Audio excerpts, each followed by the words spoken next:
Bonnie, are we ready to start? We are ready to start. Great. Then I would like to call to order a special meeting of the Board of Retirement. It is exactly 9 o'clock on Tuesday, October 26th. Bonnie, would you read the usual Zoom announcements and take the roll call? Yes, thank you, Chair Bernstein. This meeting is being conducted virtually, so I will do a roll call of the trustees to confirm attendance. Mr. Pryor? I'm here. Mr. Knox? I'll come back to you, Mr. Knox. I do see him here. Ms. Ginsburg? Ms. Gray? Present. Good morning, everybody. Good morning. Herman Santos? Mr. Santos? Mr. Oakham? I do see you present, Mr. Oakham. Mr. Moore? Mr. Yeah, Kehoe? I'm here. Thank you. Mr. Kehoe? I'm present. Thank you. Mr. Robbins? Alive and well. Thank you. Mr. Harris? I'm here. Ms. Zapanta? And Chair Bernstein. I'm here. Great. Staff participating in the meeting include CEO Santos Kryman, Deputy CEO Louis Lugo, CIO John Grable, Assistant Executive Officers JJ Popovich and Laura Guglielmo, Lori Stutzman and Jim Glantz from the Academy for Leadership and Training. We have E.L. Darman and Owen Davies from Accenture. And from CEM Benchmarking, we have Michael Reed. Managers and staff include Alan Cochran, Carlos Barrios, Bernie Buenaflor, Kathy Delino, Cassandra Smith, Tiona Fredericks, Cynthia Martinez, Ricky Contreras, Tamara Caldwell, Eugenia Durr, Vincent Lim, Vanessa Gonzalez, and Louis Gittins. Trustees, if you have a comment or question today, we ask that you use the Zoom raise your hand feature to be acknowledged, and we may now proceed with the agenda. Great. Bonnie, did any public comment slips come in after we spoke? We have not received any. Great, then we can move on. I'm going to turn this over in just a moment to our able CEO, Santos Kryman, to kick off and take it away. Before I do that, I want to thank the trustees for their input in topics, and particularly Vice Chair Gray for working with me and with staff on trying to pull together a day. But this is really staff's baby, and it's excellent. To create, again, off of what Bonnie said, sort of more of an informality and collaborative nature, I'd like to encourage people, rather than queuing up, just raise your hand when you have a question you want to share. And I want to encourage people who are presenting to sort of just take charge of calling people so that I don't have to wade in and direct this. I think it will work very well that way. That was a staff idea. I agree with it. And the idea really is just to be educational and informative and perhaps even fun. So with that, Santos, please take it away. Great. Thank you. So good morning, Chair Bernstein, Vice Chair Gray, and trustees. The LACERA staff is excited to present this year's Board of Retirement Offsite agenda. Collaboration, input, and feedback from our chair and vice chair in vetting various topics was of immense value. Through that process, the staff was able to construct an offsite agenda that puts the member experience at the forefront of our discussions. Over the last year and a half, everyone in the organization has been challenged to think and work differently. Our ability to adapt and remain flexible has been critical in being able to respond to our members' ever-changing needs.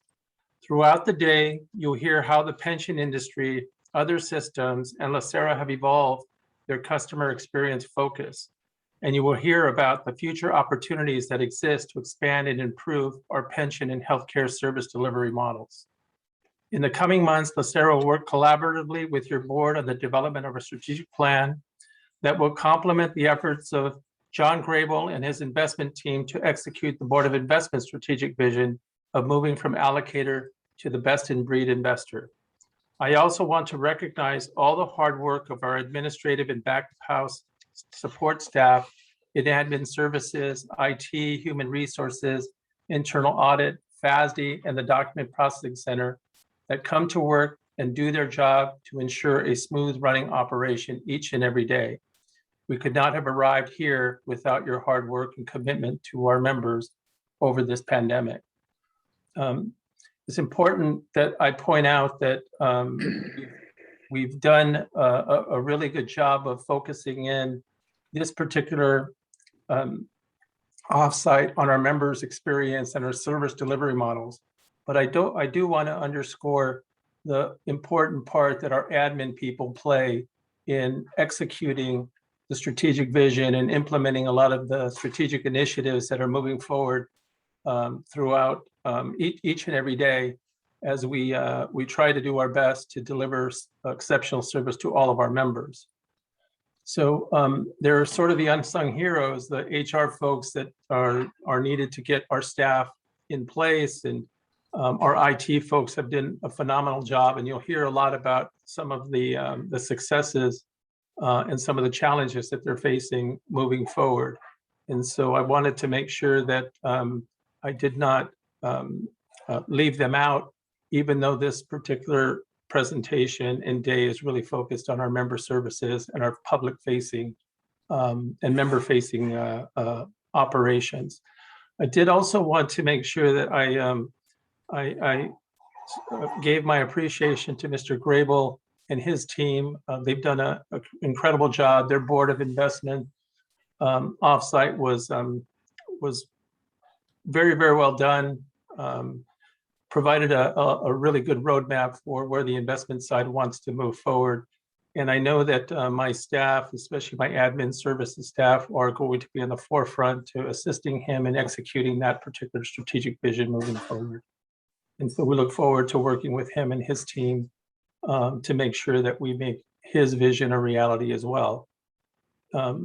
So with that, the goal, I wanted to kind of just let you know what the goals for the day, for today and for half of tomorrow will be. We facilitate discussions on LACERA's mission, vision, and values with our consultant, a critical foundational component as we engage in our strategic planning efforts. So this is sort of the jumping off point where we're going to explore some of the important values and mission statement. And I'm not necessarily thinking that we're going to readjust it, that we're just going to discuss it a little bit so that we can start putting our strategic plan workshops together so that we can move forward quickly on those initiatives. The pension industry insights and research focused on the evolution of member expectations around service delivery. How are other retirement systems responding to the changing needs of their members? And so we'll have a really good discussion around what others are doing. And lastly, we'd like to have an in-depth look at LACERA's past and current initiatives around improving the member experience and journey and the opportunities for the future. And so you'll see at the second half of the presentation after lunch, we're going to focus in on what LACERA has been doing over the last few years and where we are now. So it leads to another jumping off point for us as we move into the strategic planning process. So I do want to make sure that I introduce Mr. Lugo. He will be the MC for the majority of the presentations, along with Mr. Popowich. And I do want to thank Laura and her team for assisting with the slides and making sure that the presentations are of high quality. And so with that, Louis, do you want to make some comments? Yes, thank you, Santos. Good morning, Chair Bernstein, Vice Chair Gray, trustees and staff. In the interest of time, please refer to your agenda packet for agenda outline as well as speaker bios.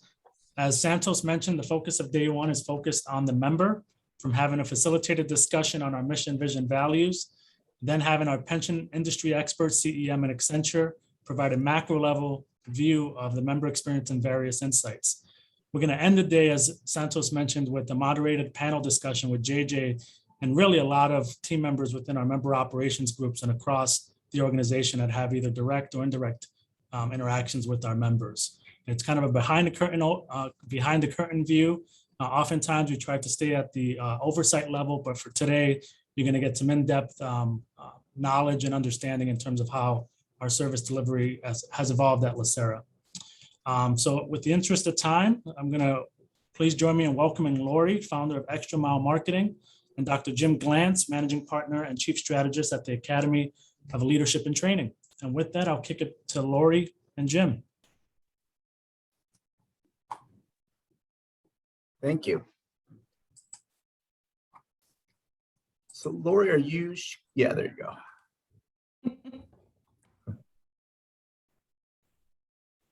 So good morning, everybody. We just wanted to introduce ourselves really briefly, and then we've got a kind of a packed agenda for the next hour and a half. So if you could just flip to the next slide. So this is just a little bit about us. We've been working with LACERA for over a year now, and we worked with the senior team on some goal setting work, and also we worked with the senior team on some kind of project management, some concepts around organizing task work. My background, I've been doing this work for over 20 years. I have a doctorate in organizational development. I also have a master's of education. I started off as a teacher. I taught in the inner city, and I taught at Catholic girls' school when I started off in my 20s. And I got my doctorate in this field, love the field. Working with LACERA has been a pleasure. Really tailored toward excellence is one thing I've noticed working at LACERA, working with you guys so far. I used to be the talent management vice president at the wonderful company, which is a company that everyone says is the biggest company no one's ever heard of, but you have the products. It's Palm Wonderful, Fiji Water, wonderful pistachios and almonds and whatnot. So we've done a lot of these mission, vision, and values sessions. We love it, and we really love to have this be an interactive discussion to really get your input on that. And I'll kick it over to Lori to introduce herself as my partner. Hi, I'm Lori Stutzman, and I own a firm in Seattle, Washington called Extra Mile Marketing. We have been around for 20 years. I've been on several boards before I started my own company. My background, I was vice president of marketing for PACCAR, which is the other biggest company you've never heard of, but they own Kenworth and Peterbilt trucks. And so you've probably heard of those brands. Anyways, so I was vice president of marketing for them. Started my own firm, have been on several boards, both public, private, and nonprofit. I was board chairman and board development chair for Friends of Youth, which is a large regional nonprofit. I'm currently on the board of Women Business Owners, serving as treasurer. I have put on several of these mission, vision, values, and strategic planning sessions for companies like Microsoft and some smaller companies as well. I've also been on the board, several boards at the Bellevue School District, so very involved with the public domain as well. So I'm super excited to be helping with this mission, vision, values. And today is really about you. It's really about interacting with you guys. We just wanted to quickly tell our background, but really we want to hear from you. And you'll see throughout our whole presentation, it's only as good as your participation. So we're looking forward to hearing what you guys have to say and recording it and getting it back to you in a way that is meaningful. So I'm going to let Jim kick it off. Unless there's any questions first before we move on. Any questions? All right, Jim, you're up. Yeah, so what we thought we'd do, to Lori's point, is kind of, get your involvement right off the bat. And we thought we'd ask is, if you don't mind, if everyone knows where the chat feature is in Zoom, if you could put one word in the chat feature that comes to mind when you think about LACERA. So I can start, really excellence, and that's what has come to mind for me. But what's one word that comes to mind for you when you think about LACERA? And you just write it right in the chat. There's no order. What we're going to do is we're going to read these out, and then afterwards we're going to make a word cloud out of your input.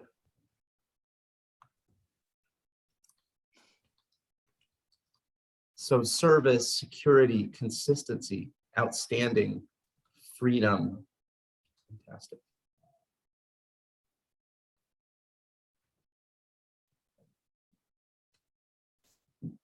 And just jump right in.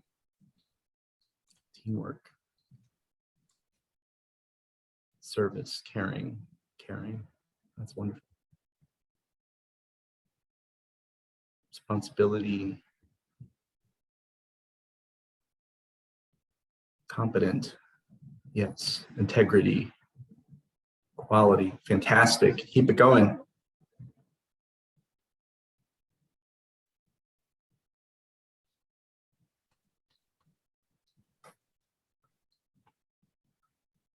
We have about caring, reliability, interactive,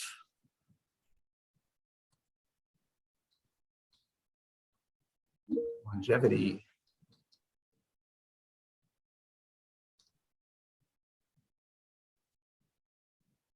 retirement security, good one, ethical, good one, dependable,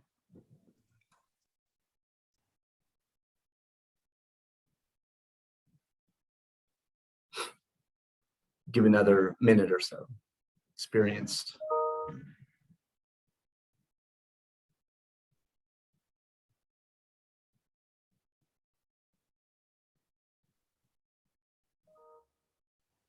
committed. And even if you come up with the same word, that's okay. You can type that in there, because the word cloud, we can make the clouds bigger if they have more words that show up multiple times. Impact, reliable, committed, impactful, sorry.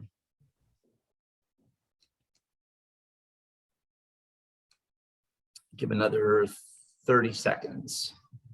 Educator, responsive, Oops. Sorry. security,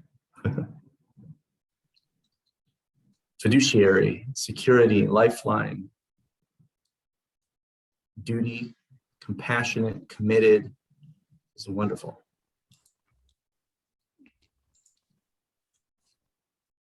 Dedicated,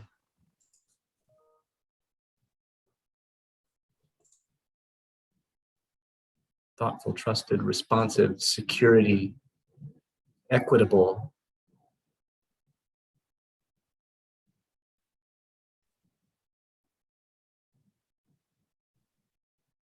this is great. Continue, if you have more dependable, if there are more, continue to jot those down, and we'll keep capturing those words as well. Feel free to use the chat anytime. So we'll be monitoring it. And when Lori's presenting, I'll be looking at it. If I'm presenting, Lori will be looking at it. And that way we can really get, if you have any questions or have any input, we'd really love your involvement in that. And this is great. So it's really inspiring to see. I agree with all of these words, and this will really help us to come back to you with a sort of a word cloud of what are all the board's opinions of LACERA, because it really helps when we start talking about the mission of the organization, and especially the values. This will be really helpful. So Lori, if we go to the next slide.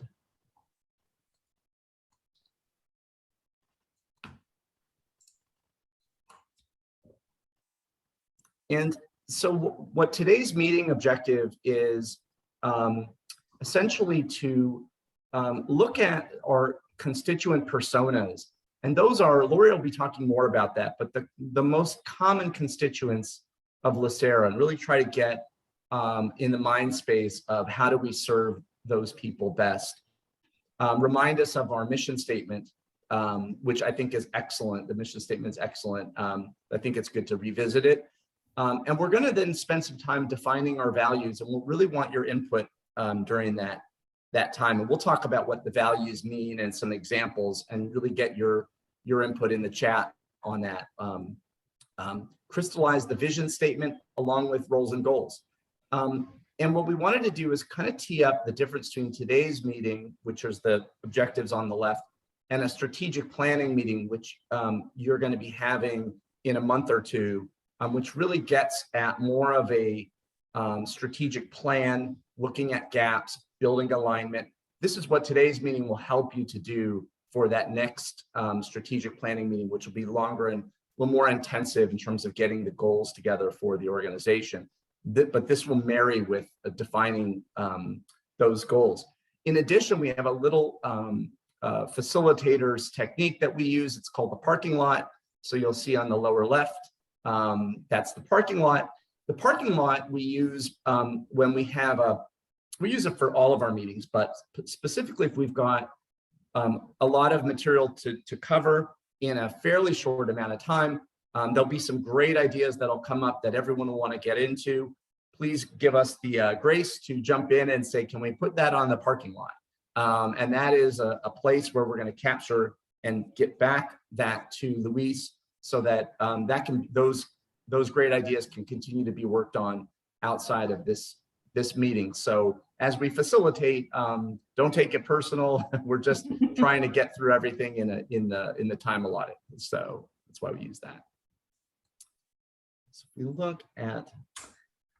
Okay, I'm going to jump in then, Jim. Yeah, awesome. All right. So as Louis said in the very beginning, we're going to focus on members. And so we first want to define who even our members are and start thinking about that. Because when we think about our mission, vision, values, we really want to make sure that they apply to our members and the services that we offer our members and what we're all about in terms of how our members perceive us. So there are lots of different what we call personas. So within your membership, there are many different kinds of people that are involved with you and that are basically clients of ours. So you have active members, people that are currently working and are contributing. You have retired members. You have like a brand new employee that might come on board, and you have survivors that could be of retired people, could be of people that just passed away and would be active. So we have a number, and within those 4 different major groups, we have a number of different personas. But we want to try this exercise with you guys of at least picking 2 personas that we really get into the headspace so you can see what we're talking about. And this is something that we could do continual work on after this meeting. The team could do continual work on defining the different personas that you're trying to reach out to and engage with. So when we think about personas, think about the typical, what people call the target market, right? And that tends to be very flat. It tends to be things like, okay, it's an adult, 25 to 49, they're male, they're, maybe they have these kinds of roles. They're very one-dimensional. What we try to do when we create personas is go one step beyond that. So what we really want to think about is for each of the different personas that we are going to try to define, we think about the hands, the head, and the heart. So the hands is, what do they do? So what's their role? What does that role mean that they functionally do all day? The head is what keeps them up at night. Like what are they thinking about when they're laying in bed going, uh-oh, I'm worried about this or this. So what keeps them up at night? And then the heart is, what do they truly care about? So it gets beyond just the surface of what age or gender you are, but it really gets into what are they thinking about? What are they really all about? And what can we do to alleviate some of those concerns or to help them with the things that they care about? So what we thought we would try, and we picked 2 constituents. The executive team helped us pick 2 different types of personas. The first one would be an active member who is transitioning to retirement. And the second one is a retired member that's facing healthcare transition. So for example, they might be thinking about, or they might be getting ready to go on Medicare, but they might need a Part D, or they might need these other kinds of healthcare decisions. So let's start with the active member transitioning to retirement. So this could be somebody who is, 59 and they're going to retire at 60. And you can think about the kinds of people that this might be. So this could be a teacher, this could be a firefighter, there's lots of different roles they could have. But when you think about what they do all day, in general, just picture it in your own mind. If you could put into the chat the things that you think of that they do all day. So what are the hands? What do they do? If everybody could list something in the chat, that will be helpful. And then we'll put it on the slide and we can all talk about it.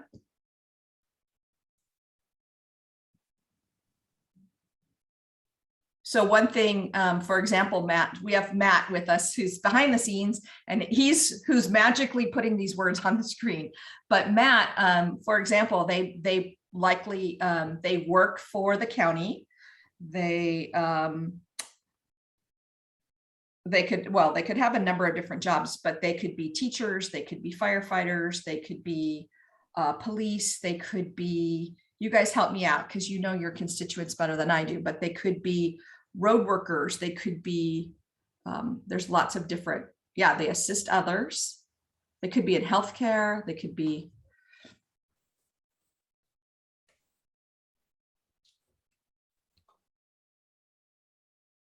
Protect and serve, that's a really good one, yep.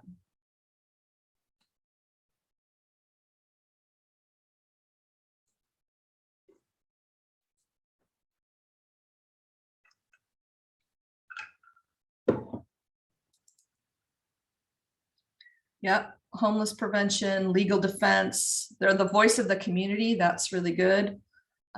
They could be a lifeguard. That's a good one, especially in California. They could be a paramedic. They could be a court officer. Right. So I think, yeah, that's good. We're going to let Matt keep going, but let's think about the head now. So of these kinds of people that we're talking about, what keeps them up at night? Look, what do they think about at night when they're laying in bed and they're concerned about, you know, so think about their transitioning to retirement so that, you know, they're 59 or they could be 64, they could be any age, but they're transitioning to retirement. So what kinds of things do they think about? Yeah, they think about their family for sure. They think about running out of money. Yeah, that's a good one. They think about their health. Absolutely. What other things do they think about when they're up at night? Oh, travel plans for sure. If you're going to go, that's what I would be doing if I'm getting ready to retire. I'm thinking about where am I going to go on my first big trip, my first month-long trip that I've never been able to take because I work too hard, right? So yeah, will I be able to maintain my lifestyle? That's huge. That's a huge one. Oh, death benefits, that right? That's true too. Yeah, finding meaning beyond the office. That's a really good one. I really, really love that one because a lot of them have, you know, they devoted their whole life to the job. And so they have to go beyond that. Insurance, that's good. Now let's think about the heart. So what do they truly care about? So these are things that keep them up at night, but what do they truly care about? Fear of being alone. That's a really good one. Yeah, they care about family. They care about their family security. Absolutely. What else do they care about? Like that they truly care about? Maybe they care about charitable, you know, getting involved in a charity, something, you know, charitable now that their quality of life, now that they're no longer devoting their life to work. What do they truly care about at this point?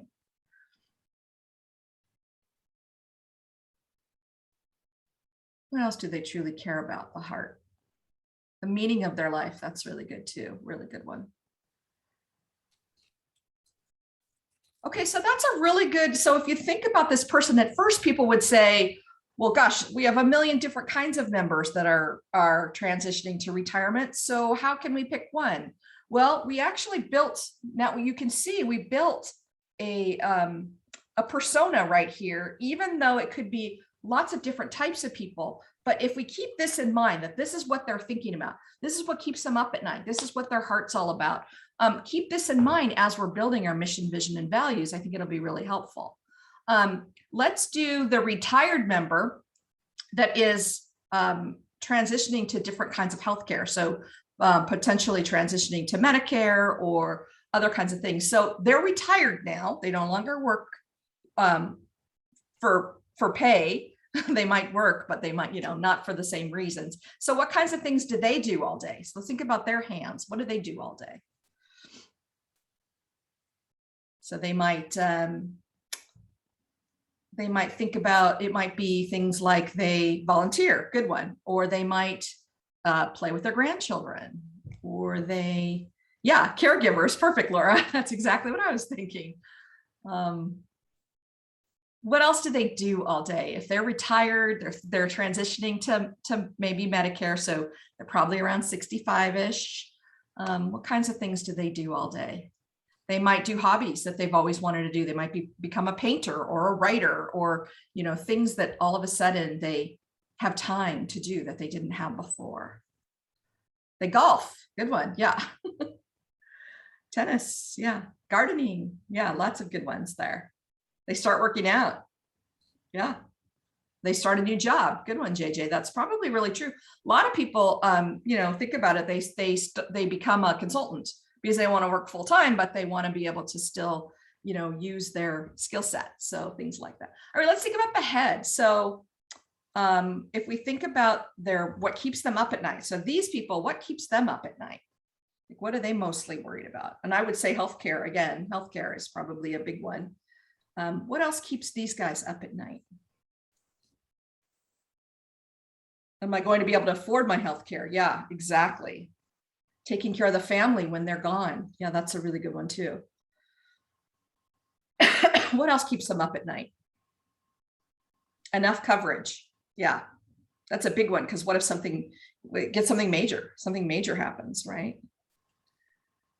Waking up the next morning. That's good, Vivian. That's a good one. Yeah, I guess we will at one point we'll worry about waking up the next morning. Being able to enjoy life. Yeah. Being alone. Yeah, that's a good one too. Yeah. All right, let's think about the heart. So now you're 65-ish. Sorry, there's one more that was really funny. Can they stand his or her spouse all day? I hear this at least once a day. That's a really good one. And actually I have a really good friend who she's going through that. Her husband's retiring on February 1st. And I said, how are you going to deal with that? Like, he's going to be home all day. And she goes, well, with COVID, he's been working from home. So at least I had this sort of 18-month transition before the full, he's home all the time. So yeah, so I guess that's maybe helped. That's the silver lining in there. But, and then the heart. Okay, so what do they think about? What do they care about? So I think they care about their family. They care about their grandkids. Yes. What does it all mean? That's a really good one. What else do they care about? What's the heart part? Pets, legacy. Yeah, that's a really good one. Legacy is a big one. What else do they really care about? Like at that age, I love your legacy. What mark have you made? Have I left this world a better place? Kind of thing. Okay, that's great. Thank you. That's really helpful to go through. I'm gonna close the chat so we can keep moving on, because we have lots of stuff to get to. But you can see now these are the kinds of people that we want to be thinking about for the rest of this meeting, for the rest of the day and a half. So the other thing that think about, one of the things that I think was really interesting, what everybody brought up, is a lot of stuff revolved around life stages. So you guys handle people at different sorts of life stages. So it might be that it's a brand new employee and now you're going to interact with them because they're new and they're new to the LA County and they need to learn about the whole system. Or they might be doing something like buying their first home, and therefore they're they need to figure out where their finances are sitting, and do they have a retirement account that they can either draw against or use as collateral. They may be thinking about putting their kids in college. What other life stages do you guys see when you're interacting with your constituents? What are the life stages that they're going through when they're reaching out to you and they want to talk with you and they need some help? Put that in the chat if you wouldn't mind.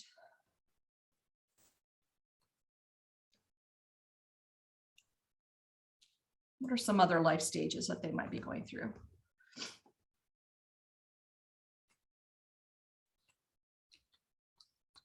Maybe they're getting ready to retire. So maybe they're pre-retirement, and that might be a time that they talk to you. You guys know better than I do, but I'm just, a promotion at work. Yeah, that's good. Starting a family. That's a really good one too. Yeah. Oh, disabled. Yeah. Becoming disabled. That's a really, yeah. Becoming disabled is a good one. Death, obviously, is a good one too. Like, not a good one, but it's a life stage. What else? What other times do you see them really reaching out to you? Oh, divorce. That's a really good one too. Yeah. So while you guys are writing, this is really good. We had a client who's a financial services company, and one of the things we were rebuilding their website, but one of the things that we found is that financial services companies, there are definitely certain life stages that people reach out for financial services companies.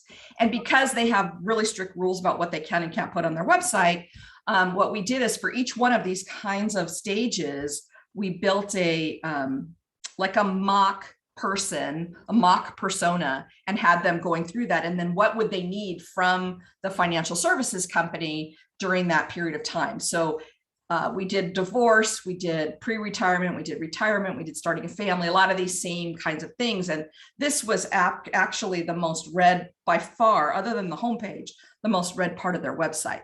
This is what people are really interested in learning more about in terms of finances. So this is really great. Oh yeah, career change, that's good too. Okay, I'm going to move on, but if you have more, you can put them in there and Matt will add it to the slides. And afterwards, we're going to clean up the slides and use our copywriters to smooth some of this out, and then we'll get it back to you so you'll have it ready for your strategic planning session.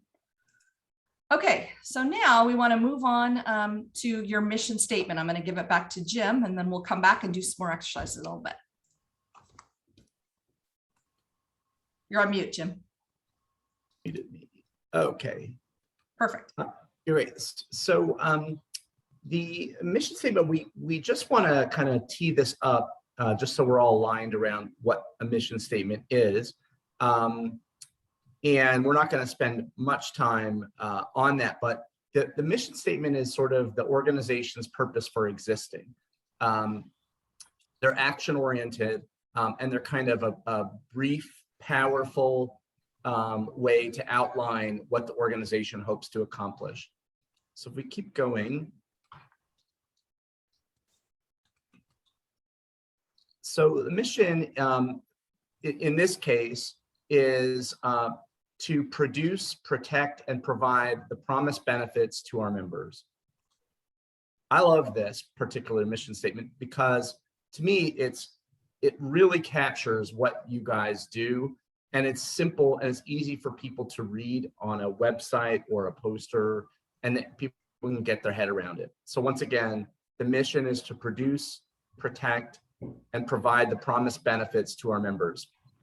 Clear, well organized.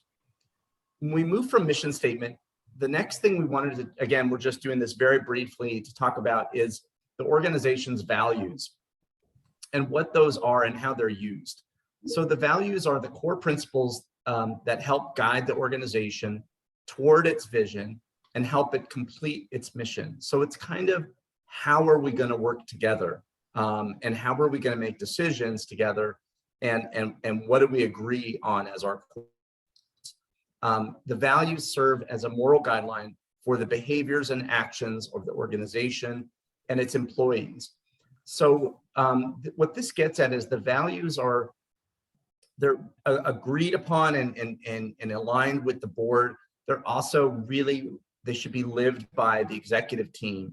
And ultimately, everyone in the organization should understand and feel committed to those values. So for example, if your company is, or your organization is one where integrity and ethics is key, that'll help guide a lot of decisions that are being made, because some decisions you might make as an organization are more profitable, but they don't feel as ethical. And so if you have that value as ethics is a key driver for us, yes, profitability is also important, but really we want to really take into heart that the way we make decisions ethically is key for us. So we're going to move on from that. So why are values important?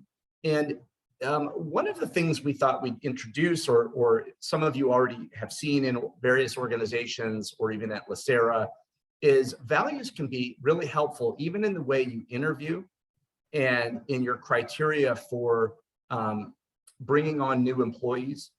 So sometimes we'll do training workshops with organizations, and we'll show people how to interview based on values.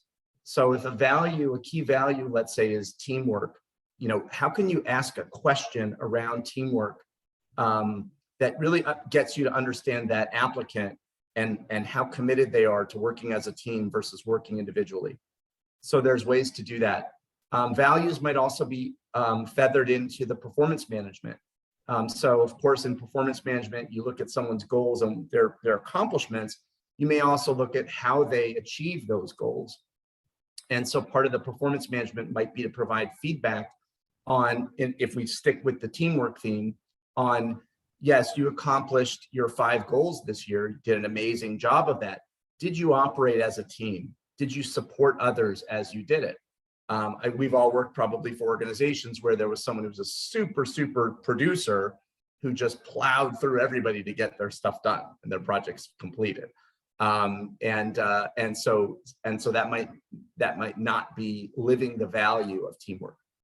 So there's a practical use to this discussion that Lori and I wanted to make sure we introduced in this. And then Lori has a little link here to her website talking about which kind of displays how values can be communicated externally as well.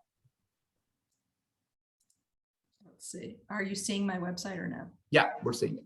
Okay, perfect. So here, one of the things that we like to do is on our website, we actually have our values are right here. And then we have a description of each one. So everybody has a different opinion of what each value means to them. And one of the things that we want to do is get some alignment around each of your values and make sure that we're all in sync in terms of what that means to you. So for creative, for example, we talk about creative to us means brainstorming, whiteboards, coffee. These are the tools we use to paint your story. Getting the message to stick with your audience is what we do, right? So it's not about creative for creative's sake. Like you see some, like for example, you see some commercials out there that they might be really creative, but you have no idea what they were advertising. And so for us, that doesn't work for us. So when we're working with our clients, we want something that will have a message that the constituency or their customers will remember and will want them to take action on. So SMART, for example,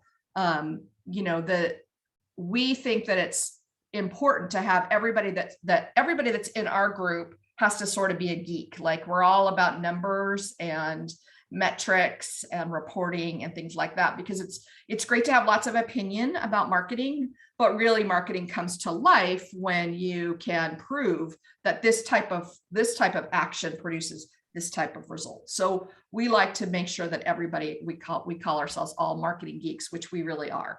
I was actually on the math team in high school. So yeah. Fun. So fun doesn't mean, we don't mean fun like let's go have a party every week. We say, come out, we want to be fun for our clients. We want our clients to interact with us. We want our spirit to be infectious. So we do things like we make peanut butter and jelly sandwiches for the homeless every quarter, and we bring our clients in and we all do it together. And or we maybe will do a offsite, do an escape room so we can all have fun together because we work so hard together. But it's about fun in the context of work. So I just wanted to like briefly share that with you so that you could see what we mean by aligning with our values. Whoops. Yeah, I want to close those. Okay.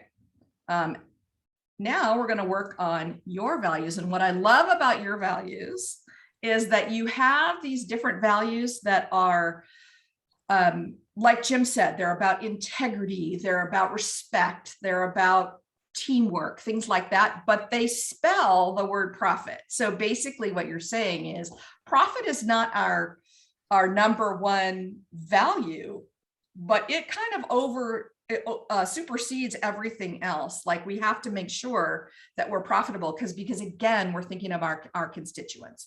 We're thinking about our constituents. We have a fiduciary responsibility to them. We want to make sure that they are safe and secure and are comfortable. So with us. And so that's why it's so important to have these different values. So what I want to do now, again, I'm going to get you guys to do my presentation for me, which I really appreciate that you're doing such a great job. So the first one, I'm going to go through each one of these values, and I'd like each of you, particularly each of the trustees, but anybody who wants to participate is great, but this is really important for the trustees to give us one quick sentence or phrase of what, for example, what professionalism means to you, because it will be different for everybody. And then we're going to look at it as a whole and make sure that we're all in alignment. So if you could put into the chat what professionalism means to you in the context of LACERA.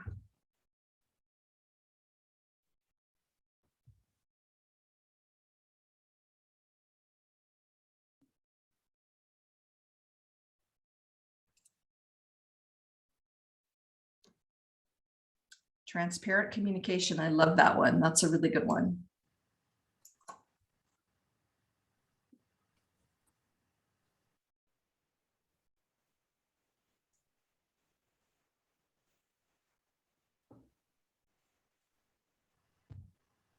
Conduct inspiring trust. That's good. Courteous. Very good. Yes.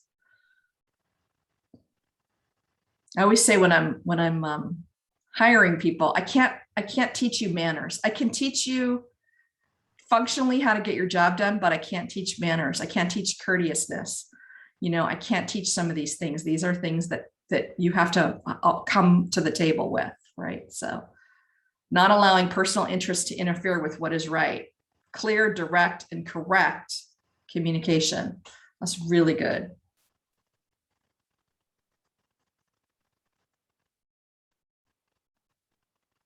What else does professionalism mean to you? Respectful communication. Yeah, good one.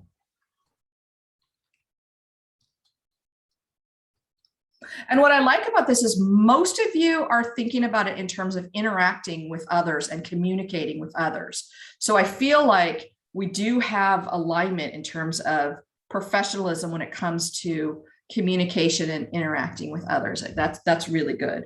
Discretion is really good. Follow through is very good. Yes. Accurate, timely.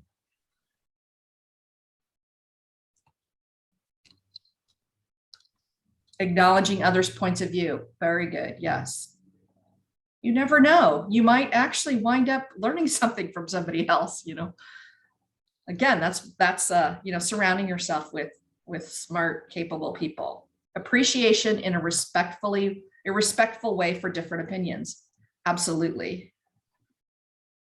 Dress like you care. You know, it's interesting. I just interviewed somebody and he was on his final interview. We were all excited and he came with a baseball cap on backwards and a sweatshirt on his interview. I was like, that's your best foot forward, huh? I don't know about that. So yeah. And these are great. Really great. Okay, we're going to go to the next one. Our team, as I mentioned, our copywriters are going to take these and trying to put them into a few sentences for you that you can select from when you're doing your strategic planning. So we'll go a little bit deeper in this, but let's go to the next value that you have, which is respect. What does respect mean to you? So if you could put that in the chat as well now.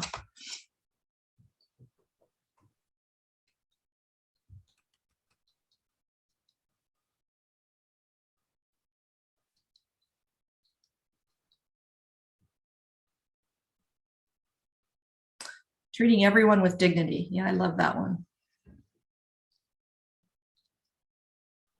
Treating others as you would want to be treated. Absolutely. Yeah. Making one feel comfortable. Yeah. Being open to others' ideas. Kindness, non-biased.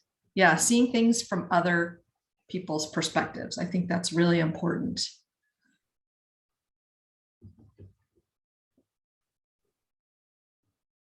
Non-judgmental. Very good. Valuing others. Everybody has something they can bring to the party. I like to hire people that I think are smarter than me to be around me because then I can hear what they have to say and I value their opinion. That's really important.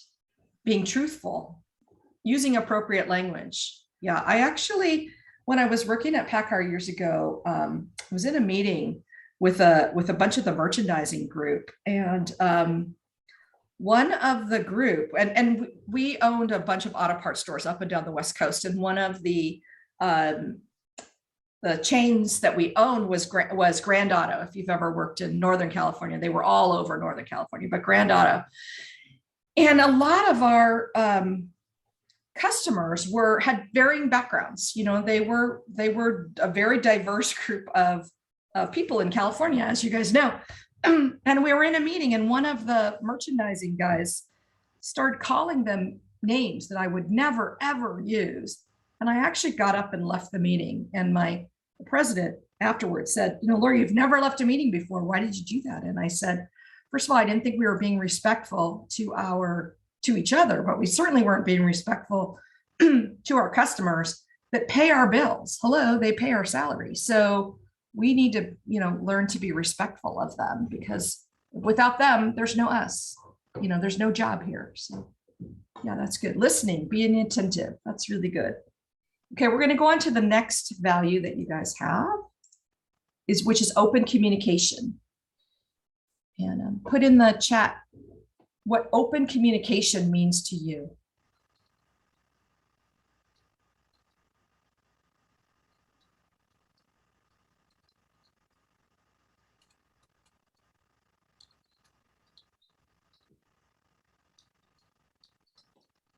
Empathy. Yeah, that's really good. Being empathetic to others and what they have to say, and listening. Oh, JJ, that's great. Honest, transparent, clear, conversational, so we can all understand. We always teach people to tell stories, because if you say something that's a little bit complicated, but you follow it up with a story, that's going to help them understand it and be able to relate to it a lot better. Two-way dialogue. Yeah, very good. Non-judgmental, non-judgmental, being clear. Yeah, these are great.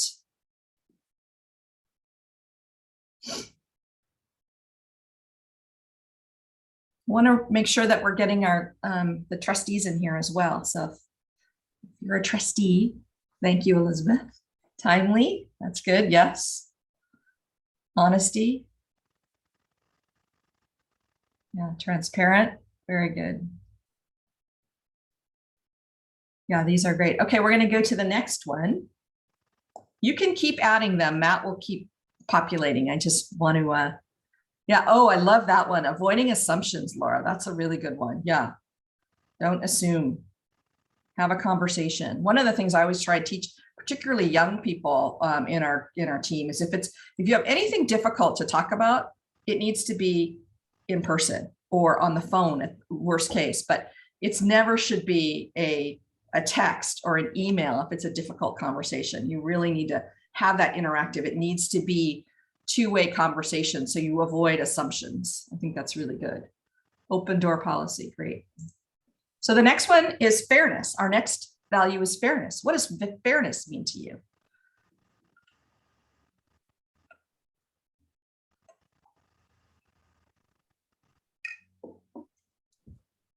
Equitable, yes, good.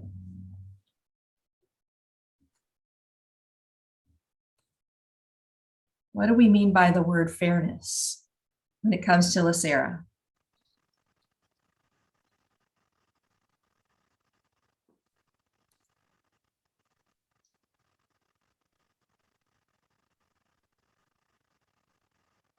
Doing what's right. Yeah, I love impartial justice. That's a great one. Yeah, finding solutions.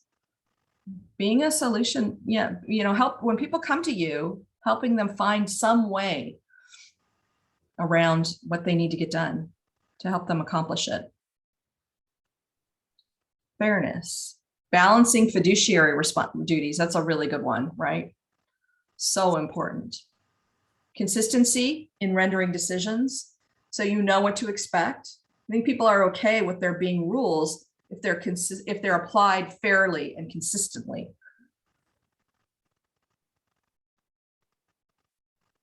Acknowledgement, that's a really good one too. Acknowledging what other people have to say, what their concerns are. Again, if you're thinking about, you know, our personas and what's in their head and what keeps them up at night. So if you keep that in mind and acknowledge that those are things that are keeping them up at night, and so you are trying to help them through that problem, I think that's really all, that's what people want and hope that you will give them in terms of fairness. So this is really good. Respectful treatment of others, being unbiased. You know, today's world, it's just so important that we are unbiased, and of course we all have internal biases. There's nothing you can do about that. That really exists no matter what, but it's what you do with those, you know, and whether you treat others fairly, whether you act upon those internal biases or not, whether they're positive or negative biases. It could be either one, but I really like that, being unbiased. Yeah. In your actions, unbiased in your actions, right? Okay, next one is integrity. So what does integrity mean to you?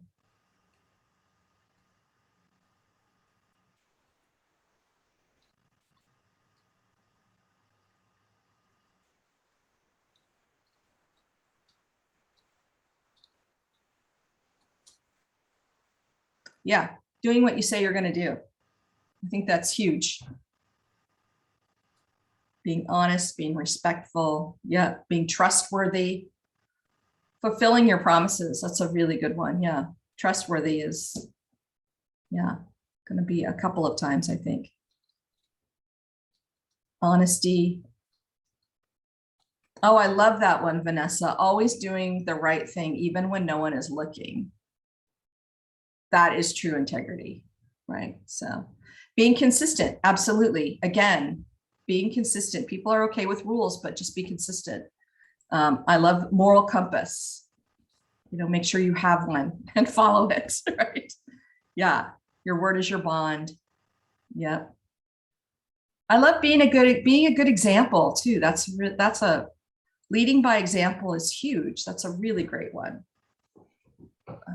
Yeah. Making unbiased as much as possible decisions based on facts. Yeah, it's really good. Okay, we have one more, but you can keep writing in there. Make sure that you get heard on these. You want to get everybody's thoughts here. And then teamwork. Teamwork is our last value. So what does that mean to you? What does teamwork mean to you?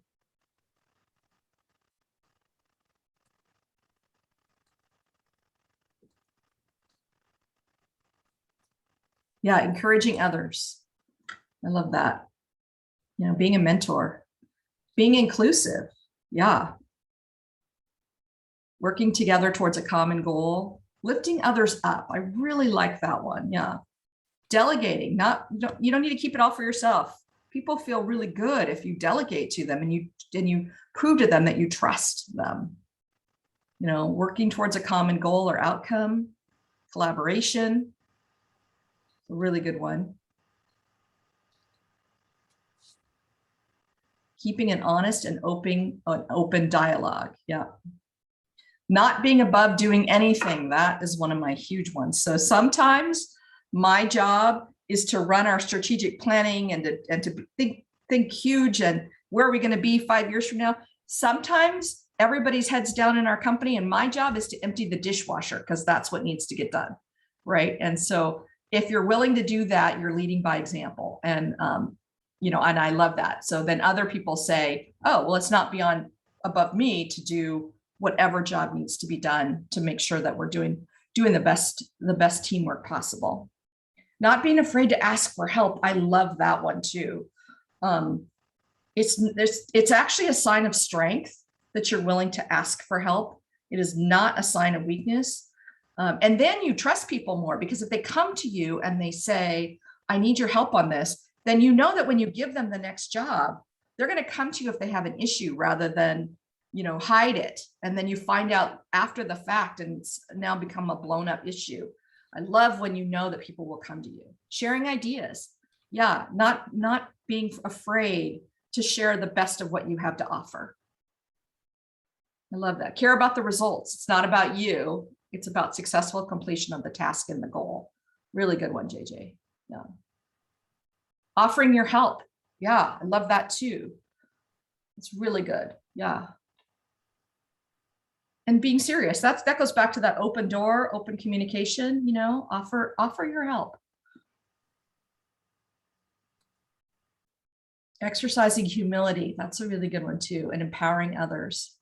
And valuing your teammates. Yes, valuing the fact that they may know something completely different than you know, and you're going to get the best result when everybody comes together. It's one of the reasons why one of our values is that we like to use whiteboards and be creative, because when you have a whiteboarding session, you get all of this great energy that comes out of the group, and you can come up with the best possible solution.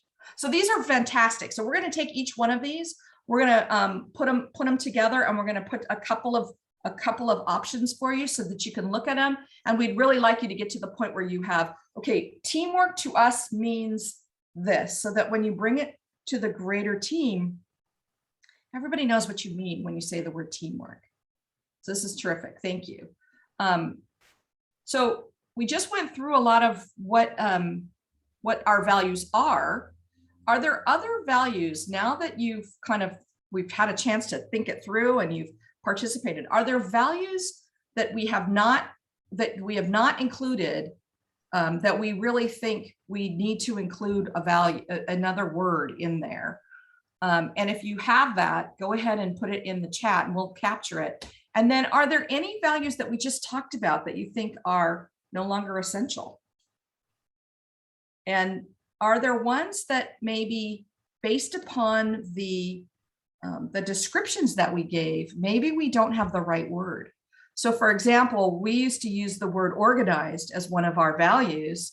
And what we found when we all did this exercise and we came up with the one-liner, what we found is a better word for us was meticulous, because we're not just organized, we're hyper organized, like in our firm, and everybody has to be hyper organized because we have different clients and they have different needs, and we are their voice in many cases. So we can't have a misstep. We have to be so organized about it. So we found some other words. So if there's other words that you have found that might be either better words than what we currently have, or other words that we want to add in, go ahead and put them in there. And this isn't one and done. You don't have to worry that, oh, I didn't get it in, so I don't have it. It's okay. We'll capture it. We'll capture it in the long run. Service, responsible. Anything else? These are good ones. Problem solving, that's a good one. Because that's really what you do all day long, isn't it, Laura? Problem solving. Yep. Accountable. These are great. Thank you.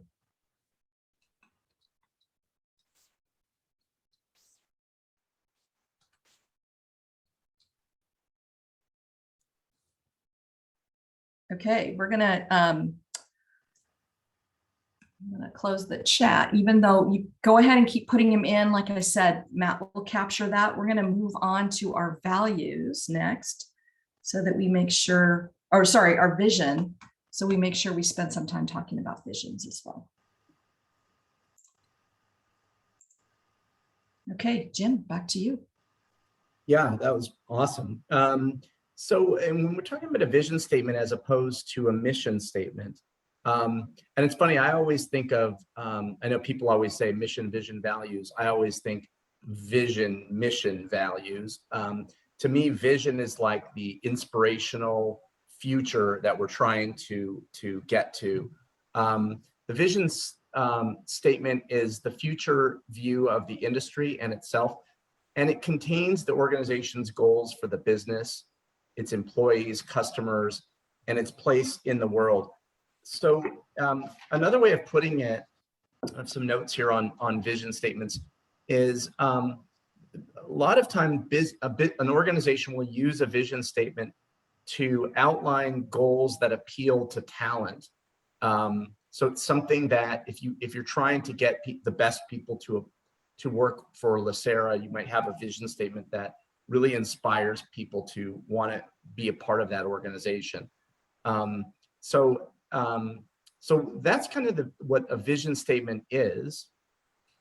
Go to the next. Sorry, just having a little issue with with Zoom, but we're getting there. There we go. That's okay. So so I thought we'd just read through this for you. And the vision statement, starting with excellence. In excellence, it's our members deserve the best. Therefore, we choose to be the best. We choose excellence through innovation. We choose to become unparalleled experts in retirement law, pension administration, and benefits. We choose to be preeminent masters of portfolio management. In terms of trust for LACERA, our members place trust in LACERA. Every day, we will earn this trust by placing their interests first and by giving them easy to understand answers, by solving their problems quickly, and by safeguarding and maximizing their investment assets. In terms of commitment, we are the best. We will work together to provide the best service. We will continually strengthen our commitment to effective teamwork by contributing our individual strengths, learning new methods and skills, and anticipating the demands of the future. And in service, our members deserve the best. We pledge to improve our member service until 100% of our members making inquiries receive courteous, professional, accurate answers with just one call. We have the ability to achieve this if each one of us reaches deep into our strengths and lends a hand. Our strengths are individual. Collectively, they're unstoppable. I love this. I think this is great. And we know that maybe not everybody might be familiar with the vision statements, and that's okay. And it's something that could be worked on in a follow-on session too. I found this inspirational to read. So, but we understand not everybody's too familiar with these, but some people in this group are.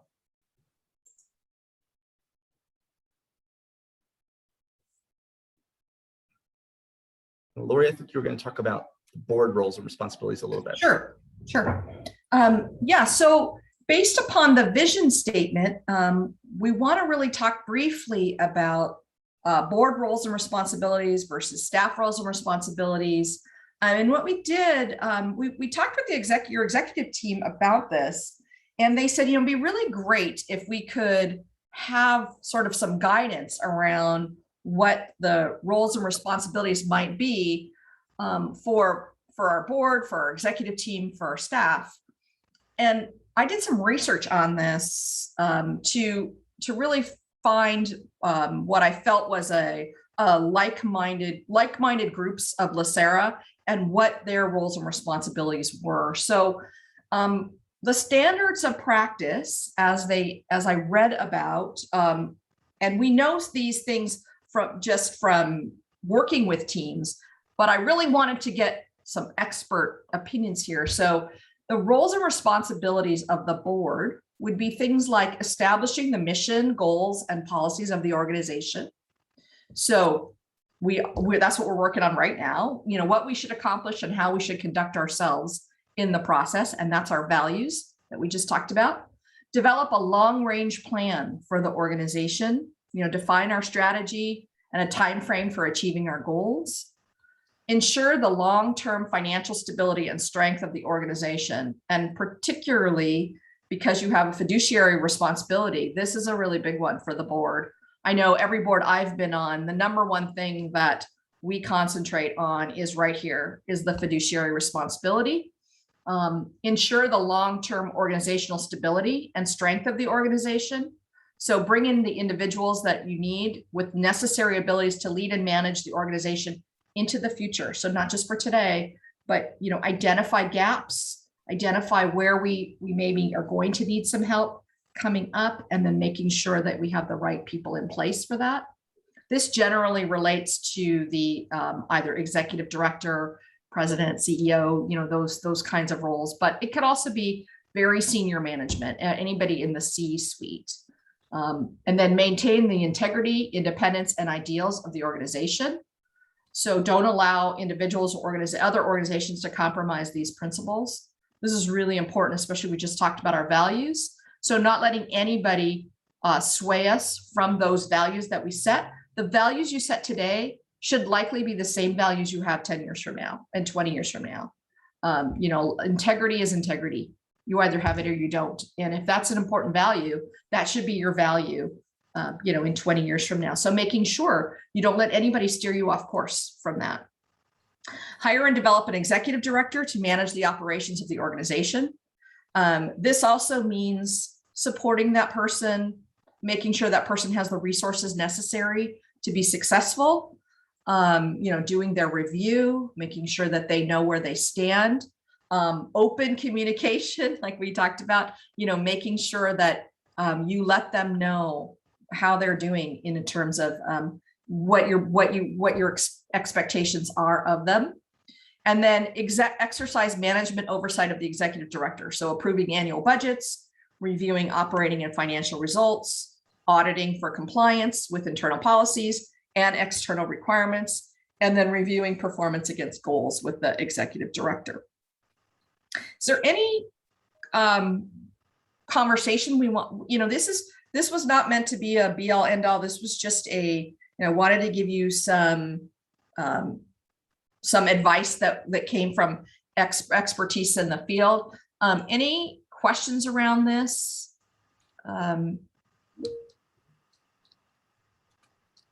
Any questions around this, or anything that stands out here that is not doesn't seem right, or we want to maybe put in the parking lot that we want to have further discussion over? Because this is a great one to lead into the strategic planning. So if there's any one of these things that either, we're not doing and we should be doing, or there's things that we're doing, but we want to discuss adding that to the list, or anything that we can bring up, you can go ahead and rate. You can go ahead and just speak if you can take yourself off mute and ask if you have anything here. So we want to make sure we get your thoughts on this as well. This is just a jumping off point. This is a starting point. Anything here? I would just emphasize the 5th bullet. That's really, really important to this organization. I think that's pretty obvious to most of us here, but I think that needs to be recognized and acknowledged. Yeah, good one. Any other one that really stands out that you feel like we want to make sure that we emphasize, acknowledge, or things that we want to add to this list, or for future discussion? Not necessarily re-adding it today like for permanence, but just to have discussion over.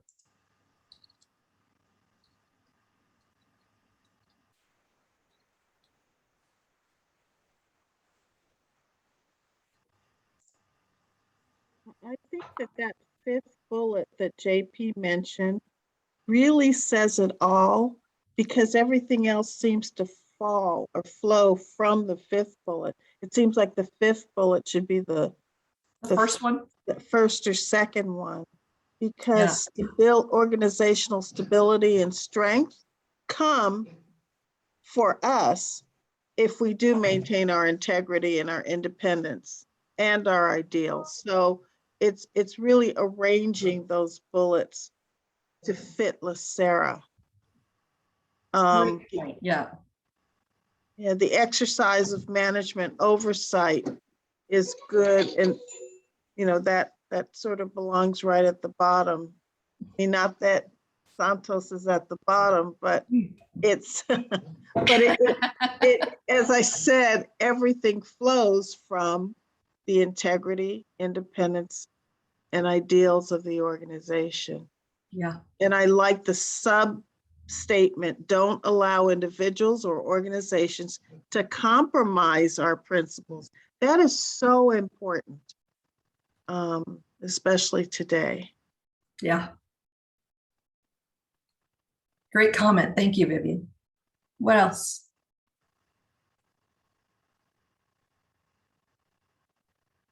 These are great comments, and we can reorder these. Are there other ones that are out of order? Oh, so Stephen Rice says fiduciary duty should be specifically mentioned. Yeah, I think it's in bullet 3, but we can make sure that gets included into bullet 3, the fiduciary duty. Yes.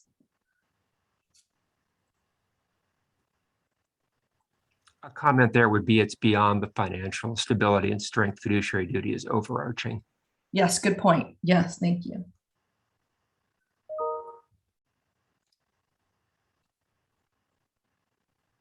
What else? Go ahead and feel free to just jump in verbally. We don't need, The chat's great when we're all trying to talk at once, but it's good to have the, feel free at this point, you can jump in. Anything else that is either out of place or we want to include, or we, it's up for discussion. Like you look at ones go, I don't buy that. Or are you good?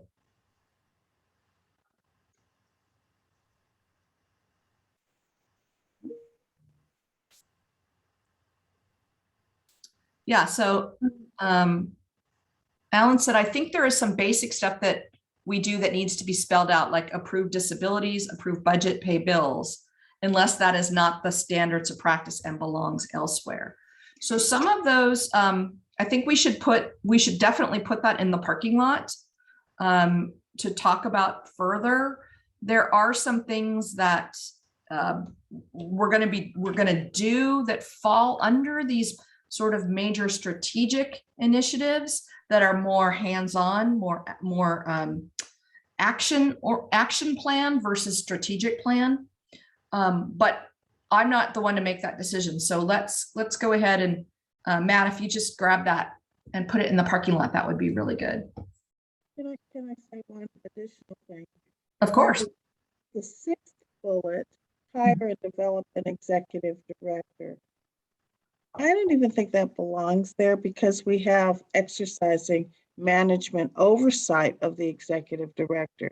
And hopefully when we hire an executive director, as we did, he's come already developed. So, I mean, we wouldn't have done our duty in the hiring process if he wasn't developed. I mean, yes, that person has to be a quick study in terms of understanding our organization, but I don't think that it's necessary to put that. It's more specific to the operation of any organization to hire and develop an executive director. But the last bullet says it all. Yeah, that's a really good point. Again, I think that hire and develop an executive director falls under action plans, not strategic plans, right? It's an action item.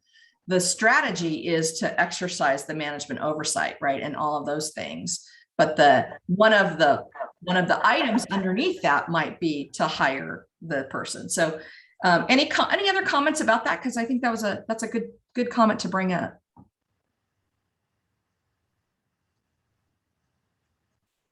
Anybody want to bring up any other point about that?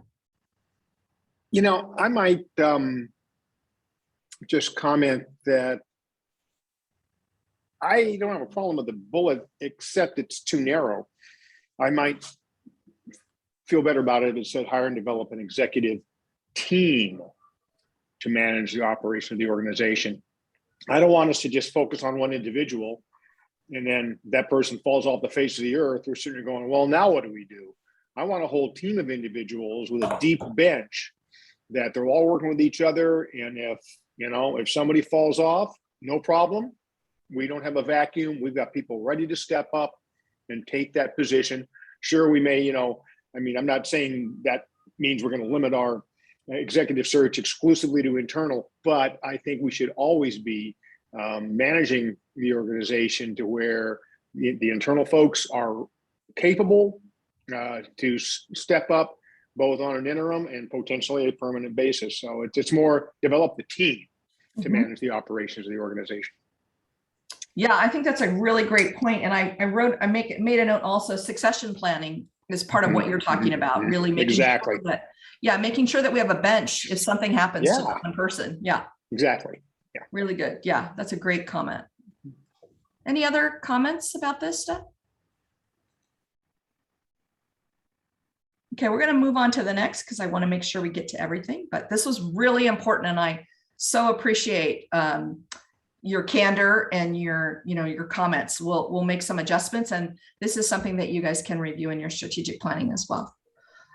So I wanted to really briefly touch on this. This was another, this is something I've worked with lots of different teams on the bottom up versus top down approach and the pros and cons of each.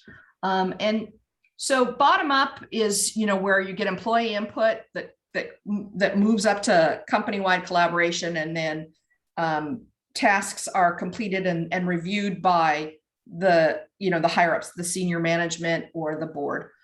Top down is that the board or the senior management makes the decisions. The employees are received specific tasks, and then those tasks are they're delegated out. So this is there are different approaches.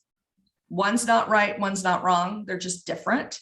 So I thought I would share some pros and some cons. So the bottom up approach, some of the pros of that is that it motivates the team because it gives them a voice, right? It makes them feel like this is their company. It's big on consensus building. It gets a lot of buy-in and it's a lot of conversation, a lot of consensus building. It listens to those that have hands-on experience.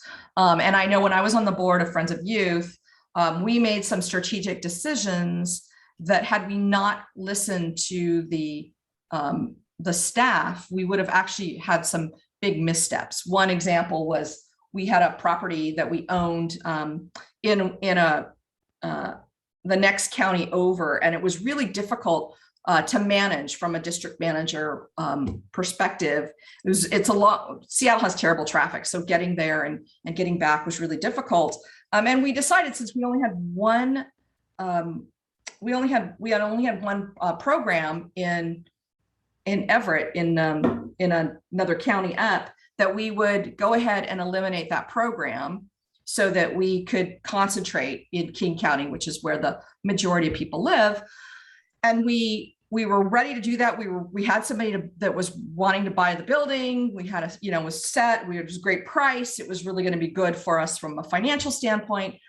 But luckily we had the conversation with some of the senior staff who talked about the fact that a few years prior, we had sold another program off, not sold the program, but sold the building. We had relocated all of the residents that were in that building to another facility. And yet there was a lot of backlash from the community that, hey, you're just deserting us. You're just leaving our people out on the street. And so we didn't change what we did, but we changed our strategy around it. And we built a PR strategy around, before we announced that we were going to sell the property, we actually had merged, we'd gotten together with another nonprofit that did similar work. And we made sure that there was a spot for every single person that was in that one program in this other program. So nobody was left out in the cold. Everybody maintained housing. Everybody maintained what they, all the same services. And then when we went out to when we did our press releases, we made sure that that's what we led with, that we weren't leaving anybody out in the cold. It was really important to do that. So getting that hands-on expertise involved is really important. Bottom up is, quicker decisions, and it builds trust. The cons, so I had put this consensus building is a pro, but consensus decision-making is sometimes not a pro, because sometimes that's not the best answer. The best answer isn't always by consensus. Sometimes somebody that has, the deep expertise should be the one making that decision. And then because of, you're letting your team members, your staff members come up with the ideas, sometimes it doesn't align with the mission, vision, values that we're working on right now. So that's kind of pros and cons. The top-down approach, some of the pros are that it sets clear goals and expectations. You can make financially driven decision-making, especially when you're in a nonprofit situation. A lot of times the decision-making is more from the heart and not necessarily from the head, which there's nothing wrong with having the heart included, but we're here, we're fiduciary responsibility. This is what we are, right? So we need to make sure that it does make financial sense. It does. Some of the pros is that you do take into account more longer term decision making, some of the things that we're talking about here, and it's aligned with the mission, vision, values. Some of the cons of the top-down approach are that there's limited buy-in. A lot of times, people are like, well, they don't even know what my job is day to day, and they're telling me what to do. So sometimes you can get some, some people that feel like they're not being included in the decision-making. Sometimes it slows the decision-making down because you may have to be making decisions on a regular basis. And if you guys only come together once a month or however often you come together, it can slow decision-making down substantially. And then sometimes it allows for the board to get too much into the weeds. And one of the things I always stress when we do strategic planning is when you take a break from your strategic planning, don't go right to your email and start getting in the weeds, because it takes a while for your head to get out of the weeds and be thinking strategically. It's really hard to do that shift back and forth. So if you're constantly jumping in the weeds, you then have it's harder to think strategically and make those strategic decisions. So just those are just some things to think about. No decisions to be made, but anybody want to jump in and make a comment, or if there's a pro or a con or point of view that you want to share, that would be great. Go ahead and take yourself off mute and just share it.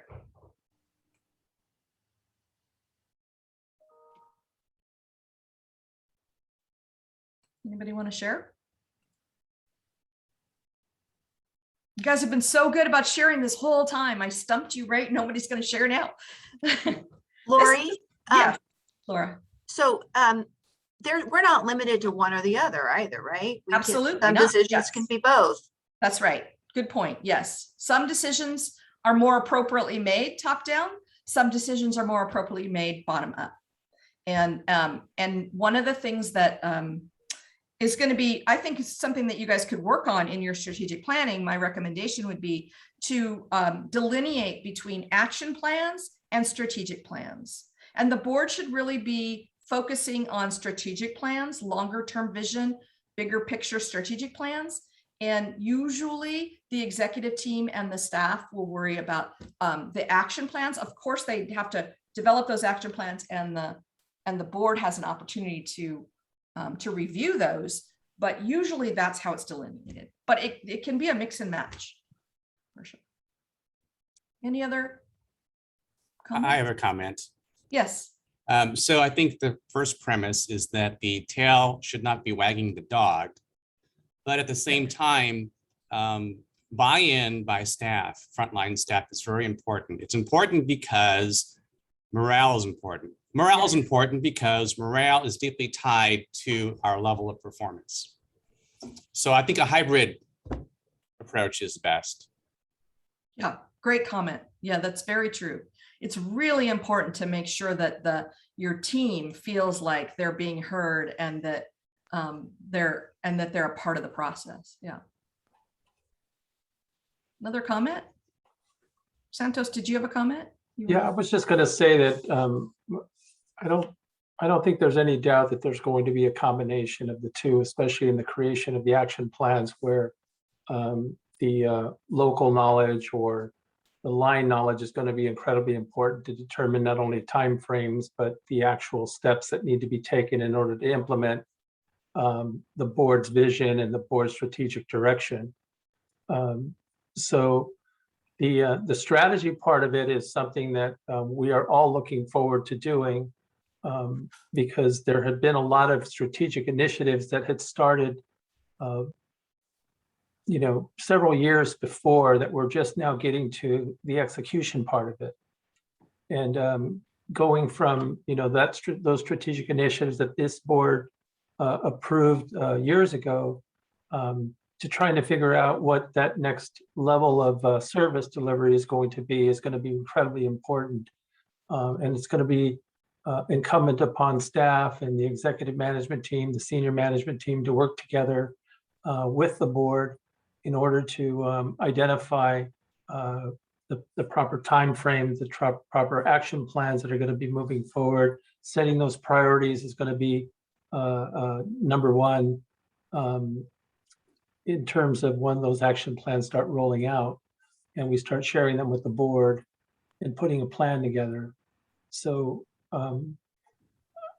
it's definitely going to be a hybrid approach, a top-down approach and a bottom-up approach.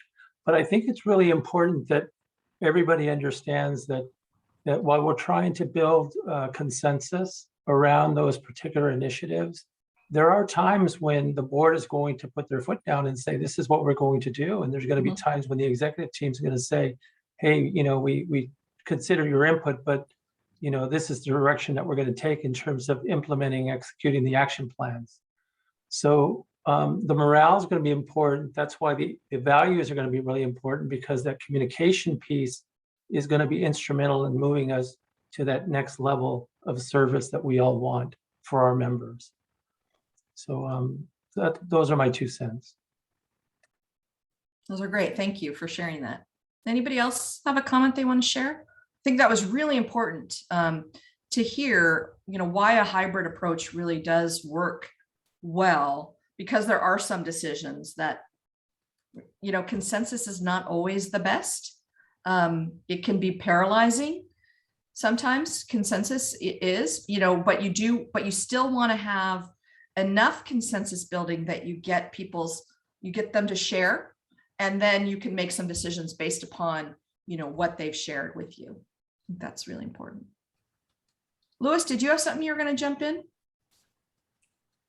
You took yourself off mute, so I saw you. No, I was just going to really follow up to what Santos stated, is really the building blocks of our focus. And I think that's another important part of it, is really aligned focus at the board level, at the executive level, and really throughout the organization. So these are kind of those building blocks and those foundational things that we need in order to accomplish our goals. So it really aligns a level of focus for us.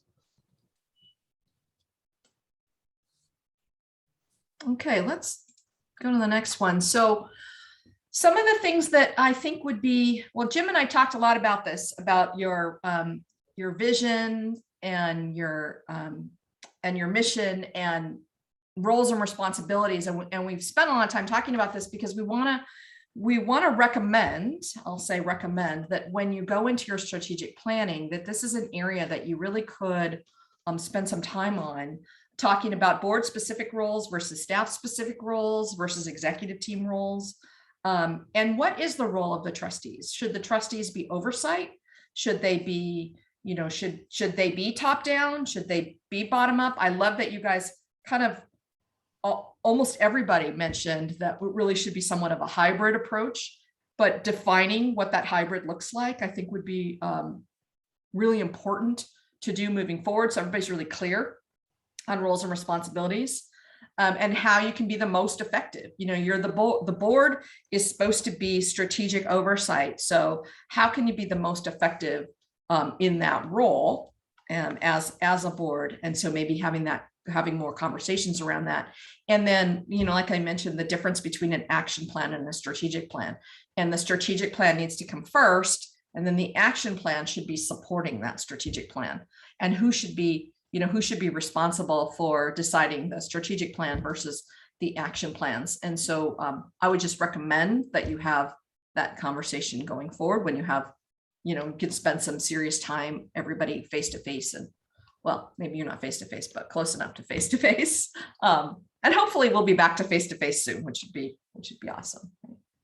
Any other comments you want to make here that we should add to this list of things that you want to consider for the strategic plan when it comes to roles and responsibilities?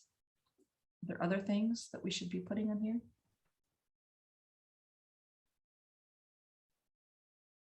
I just want to make sure everybody got heard if they wanted to say something.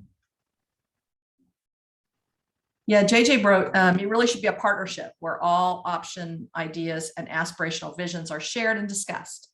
At the end of the day, we all need to commit and work as one to get there, which is excellent, JJ. I couldn't have said it better. Really great.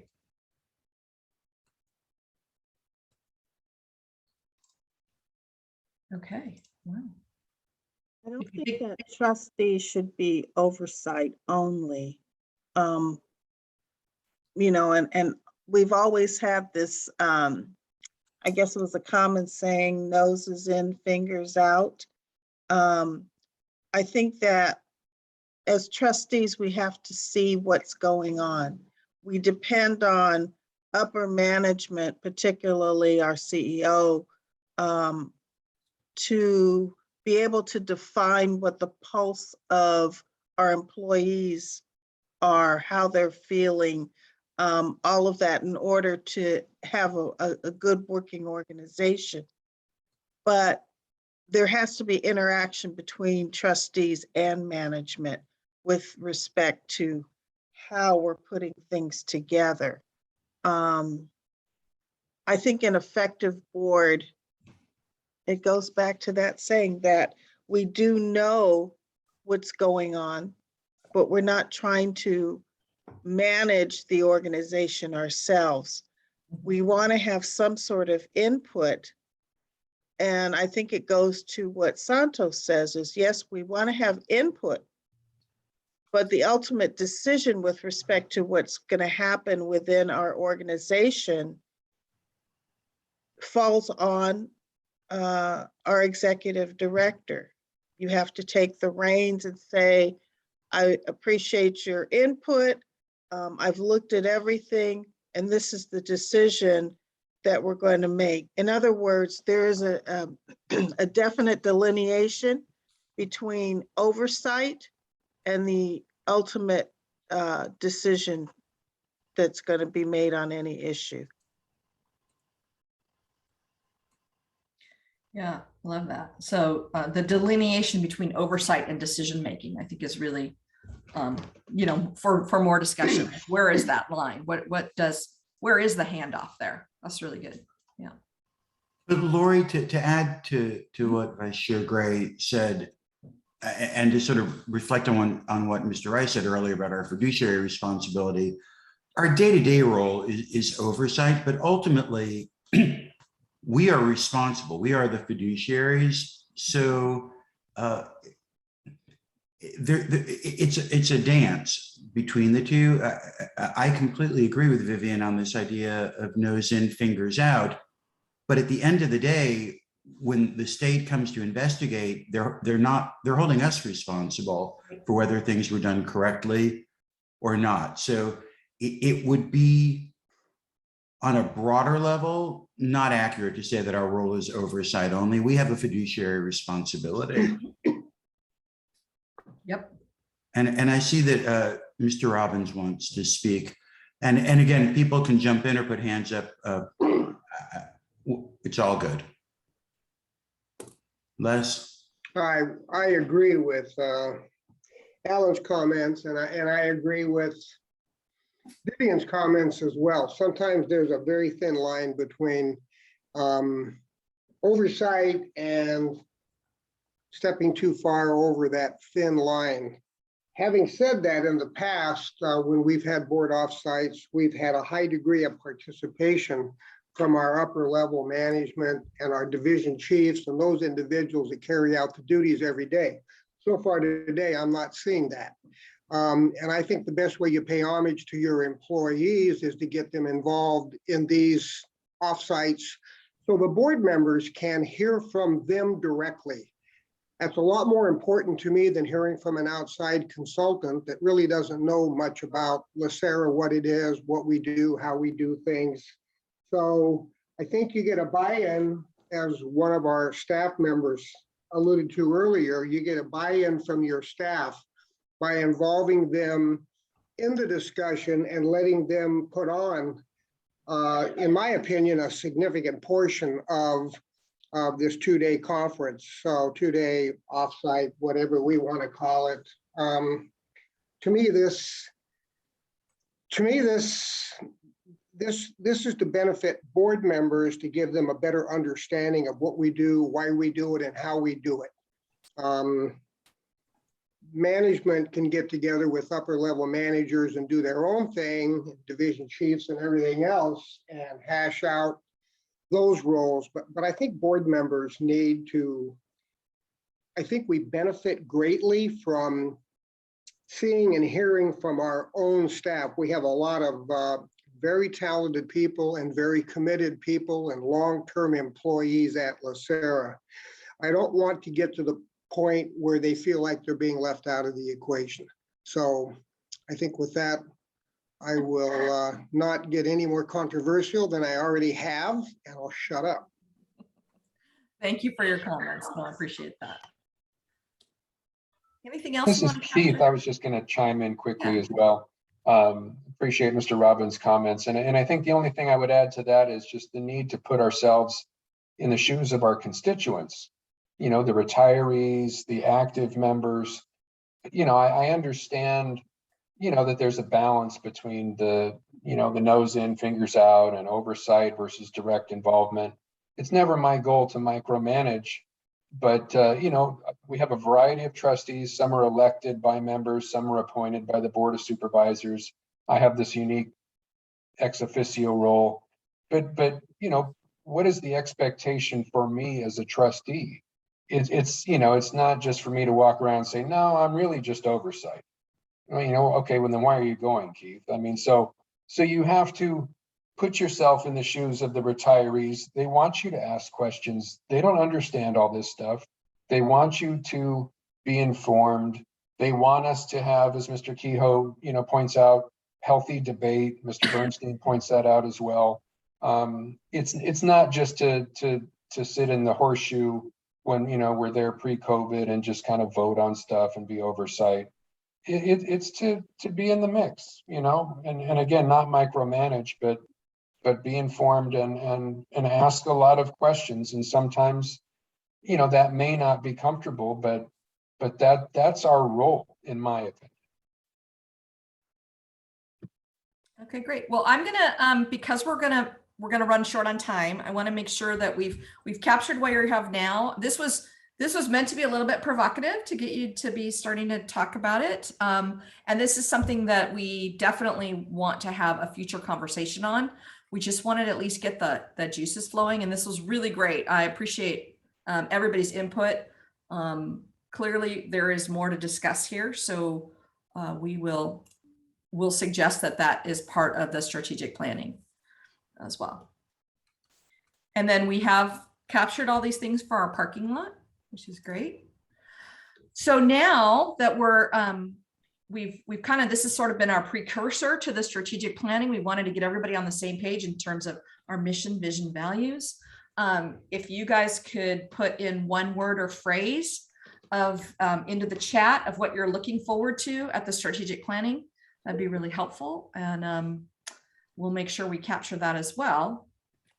And again, we'll wordsmith a lot of what was put together here and get back to you in time for strategic planning and have you guys make, you know, some decisions in terms of you know, your values and what are the descriptors, or do we have the right ones? Do we need to make some changes? Our mission, are we adhering to our mission? Are we adhering to our vision?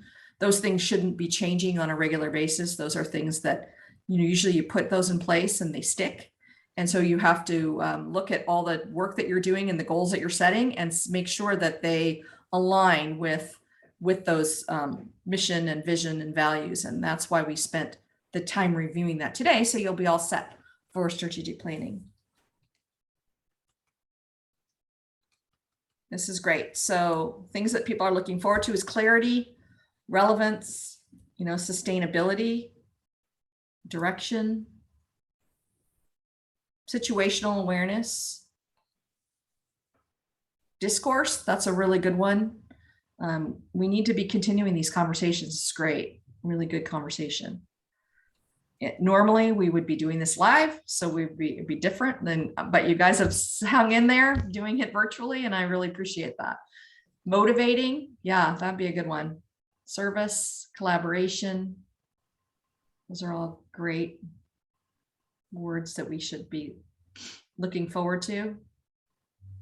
How can we be of service to our constituents? How can we collaborate better? How can we be, engagement is really good. How can we maintain engagement from everybody, from our staff, from our teams, from our executive board, from our trustee board, from our constituents? How can we do that? Recognition that the future holds change.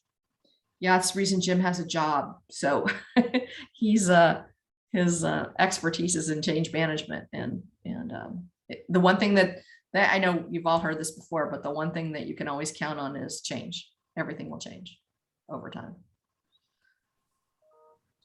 Anything else that we want to make sure that we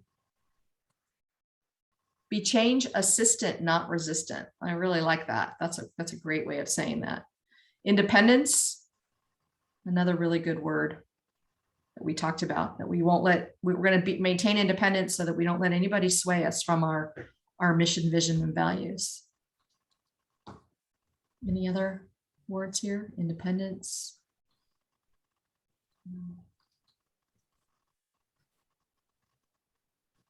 I want to make sure everybody has a chance to put it in there. Okay, again, if you have more, we'll keep adding to this and we'll get this back to you. But in the meantime, it's 10:45 and we want to make sure that you guys have a break. We were told to be done at 10:45. So here we are. And I really, truly appreciate everybody participating and joining in the conversation. It really doesn't work unless you do. And we wanted to get everybody's thoughts out. And so thank you so much for your time and your help today. Jim, is there anything you want to? No, thank you for staying in there and everybody staying engaged. Really appreciate that.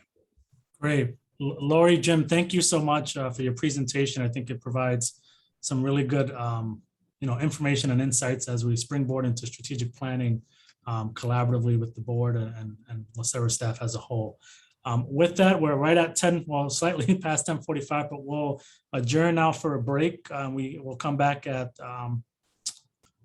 11:01.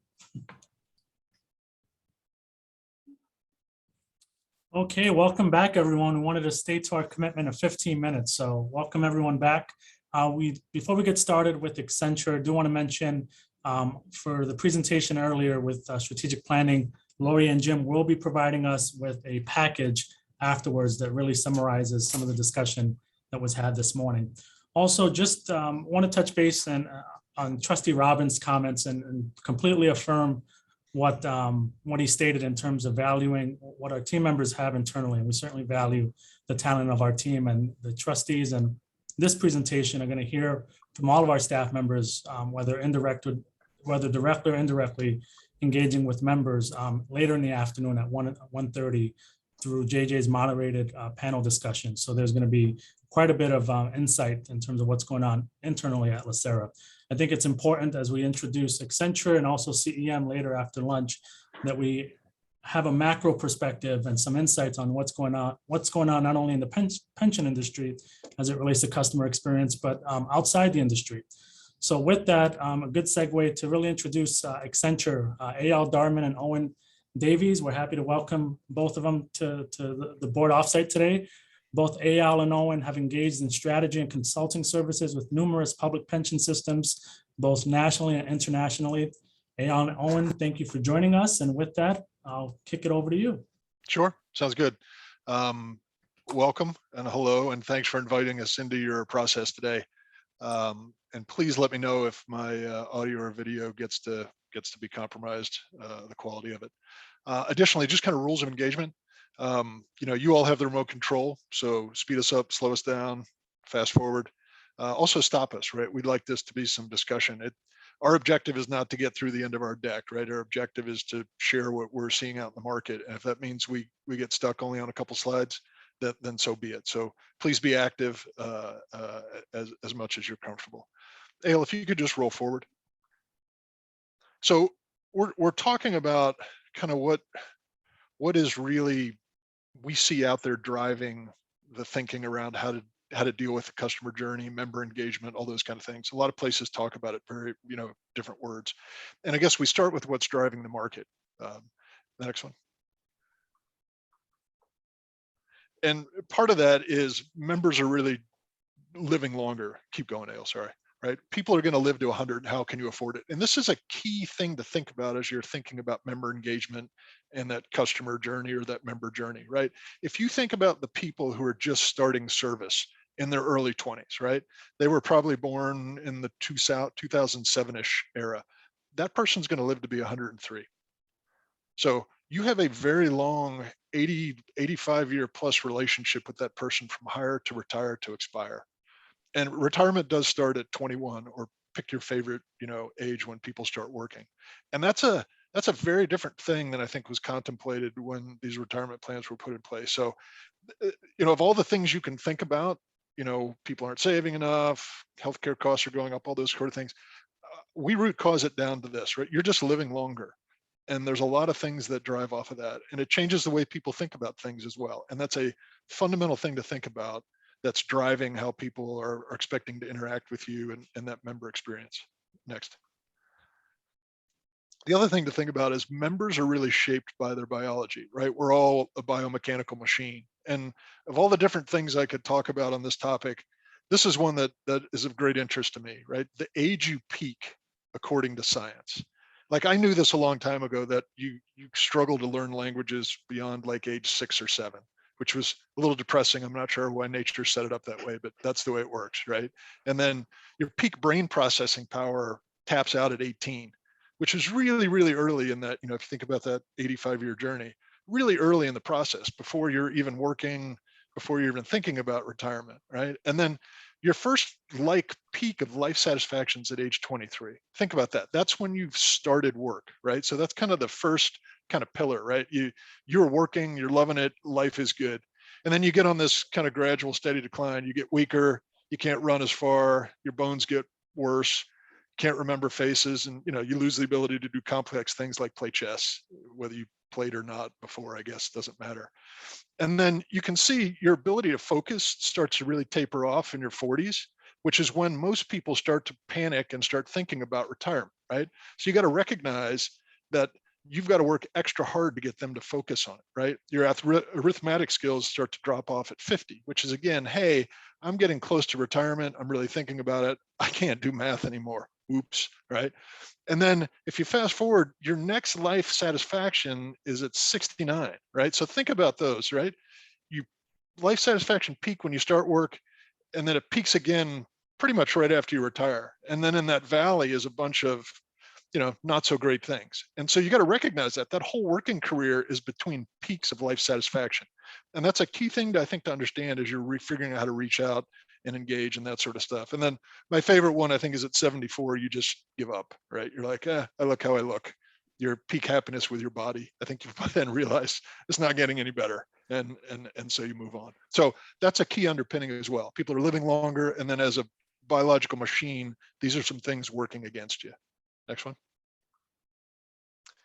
So the other overarching thing you think about with this customer journey, keep going, is almost every retirement system, whether it's a city, county, state, province, country, is dealing with this 4 forces model of I've got benefit adequacy pulling me in one direction, sustainability pulling me in the other.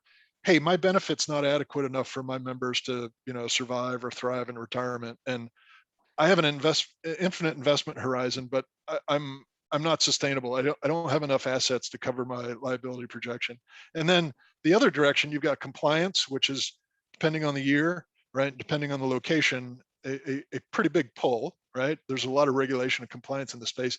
And then security, which over the pandemic has become an increasingly big force to deal with, right? And so you're dealing with all these different things. Members are also dealing with these same sorts of things to varying degrees based on their situation and where they are in their journey. So this is yet a third kind of underpinning to think about when you're thinking about, hey, how do I approach member satisfaction, the retirement journey, all those kind of things. Next. So when we think about all of those things and we think about what we're seeing, retirement fundamentals really are in flux, and there's 4 kind of big shifts that are happening. The first is a value shift, where we see retirement entities such as yourself moving from being what traditionally was a transaction provider to really a benefits coach, right? And it's all about redefining that value. And we've got some data points here from some research we did that talks about, 84% of the people want to be coached, almost 8 out of 10 want coaching in retirement. So it's that whole idea of having you all evolve from being simply, I guess, statutorily a transaction provider to somebody who's really coaching them and helping them navigate their retirement journey. Now, that falls short of financial advice. That's a different thing. That's not coaching, right? That's actually a very specific thing about, financial advice unique to you and unique to your portfolio. Coaching stops just short of that.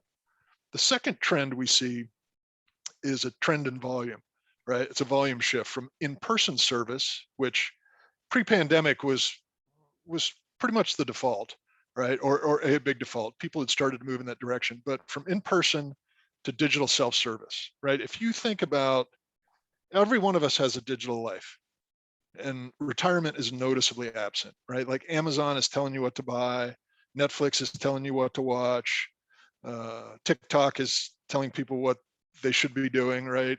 There's just, it's pervasive in your life, you know, news, sports, entertainment, commerce, everything is in the digital space. And the pandemic only accelerated that, right? And retirement is noticeably absent. So again, we've got some data here from research we did that shows, you know, 87% of people would use a mobile app to interact with their retirement system. And that's been the case for a number of years now. And the adoption has been slower than we thought, but it's still important. I have an existing client that was with today talking about this exact issue with their board. And then 46% would use a digital retirement coach, right? If you think of you know, some of the capability that's out there with virtual agents. So the whole idea here is like, your pension's really in your pocket, not to be corny, right? But you carry your phone around, your life is on your phone, your digital life, your pension needs to be part of that, because people have accepted this ability to get nudged or shoved, right? So you're now in a position to take that first trend of, hey, people want coaching, and you now have a mechanism to do it, because people have, I don't want to say given up, but people are very open and agreeable to taking suggestions from their digital device. And that is a powerful combination that retirement systems need to use to start helping members be better prepared for retirement, in retirement, and kind of post-retirement. The third is an expectation shift. And it's really from a system of record to really a system of interactions. And again, you can see some of the data points from the research there. And the way I like to crystallize this is, hey, Alexa, retire me. My two daughters will fully expect, I think, in their working life to be able to come home and say, hey, Alexa, retire me in 2050 or 2060, whatever, right? And Alexa will put them, or Siri, you pick your favorite thing, will put them on a plan to make that happen, right? And it could even go as far as, hey, I noticed that you bought 3 too many Frappuccinos last week, right? If you would cut back from a, you know, venti to a tall, you could save X, Y, and Z, right? Or predicting, hey, based on your health characteristics, your family makeup, you are guaranteed to need a hip replacement at age 62 to 64, right? I've got enough data to predict that. Here's the cost of that. You should start planning to put money away for that now. And any and all things in between. I don't mean to sound like Big Brother is moving in, but again, that's the digital space where, you know, people born in 2007 from that first chart are living in that world with those expectations. And we see it increasingly penetrating the upper end of the demographics as well. So that fourth trend is really an internal thing, going from on-premise.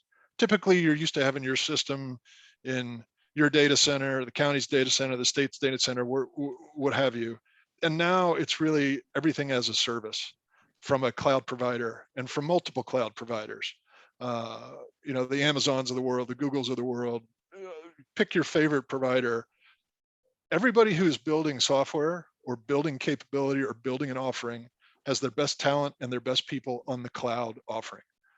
Almost nobody sells product the way they used to, right? I mean, you see it in your life, your office productivity things are all probably sourced on the cloud, or if not, they will be soon. So it's that whole journey to the cloud. Your members have already done it. Like things they get in their regular life are all served up over the cloud. And you know, if you're not, you're missing out on, I think, 1, capability, 2, cost savings, and 3, dramatically increased security, which may be counterintuitive, but it's true. So those are the fundamentals that are kind of in flux in the retirement space.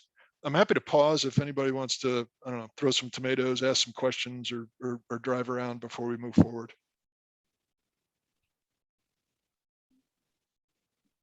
Okay, quiet group. Ale, could you roll forward? So what we've seen kind of crystallize through the pandemic, and not because of the pandemic, but as a result of the impact the pandemic has had on people's life, is a couple things, couple refinements. They want to be virtual like me. They want to access the retirement when I want, where I want, and on their channel of choice, which is multiple channels, YouTube videos, their mobile platform, their watch, right? You name it. And they want to be able to do it. Hey, I have 15 minutes tonight after I just read Goodbye Moon or Goodnight Moon to my daughter or my son. I got 15 minutes I can carve out. I can actually think about retirement a little bit. Let me do something, right? And great, you've queued up a number of things that you want me to address or some things I should go look at. That's what they're expecting in their journey. 2, give me the whole picture. The pandemic has taught people that they really need to anchor on their goals and their financial 360-degree view, right? A lot of things changed very rapidly for them early in the pandemic when the market did what it did and some other things. And I think it forced people to get more crystal clear on, hey, what is it I want to achieve in retirement? And what do I really have? Like, if I look at all the things I have and then all the things I need, that 360-degree view of all my needs and my spends, right? The third is predict my next move. Again, I talked earlier about the Amazons and the Netflixes. They really want to be coached based on themselves and their habits, right? Personalization, I guess, would be the old way to think about this. But the ability is there now to really tailor coaching, engagement, that member journey to that specific person and their habits. Fourth is show me the money. There is a lot of jargon in our business, and this is a huge barrier to members, participants, right? Getting the information they need in a way they can digest it. And it actually makes people feel fearful of asking questions for, the result of looking like they don't know what they're talking about. And it also just makes them uncomfortable, right? Like, your brain has several kind of biases, and I forget which bias it is, but when you get in this kind of uncomfortable space because you don't feel like you understand the jargon, parts of your brain shut down. You stop doing stuff. You start doing some irrational things. It is a real problem when people are talking about alpha or even, compound interest, right? Things that just most people aren't dealing with on a regular basis. And then the last is be real with me. Trust needs to be reestablished. I think during the pandemic, a lot of people felt they were left kind of twisting in the wind, either by their employer, where they seek advice from, or their investments, or a number of things. Now, a DB-centric plan such as yourself, this was less of an issue, but often they have things outside of that and a supplemental, that sort of thing. And then the other face of that, be real with me, is security. It's really critical to defend against fraud. I think another thing the pandemic acutely heightened was how exposed some systems are, right? And how exposed some people are with their own cyber hygiene, I guess, to use that word, right? People had to get much more aware very quickly of how they were, protecting their identity online and using that identity and the machines they were using it on, those sorts of things. So those are some things that have kind of tweaked or come into focus through the pandemic. Oh, and one thing I would add, to give you an example on the barrier of financial jargon, Owen and I worked with a retirement system recently that really felt very confident and comfortable with the content that they produce out for their members. And they showed us all the materials, all the PDFs that they published on their website, easily to access. But when you open them up, they were fairly complicated.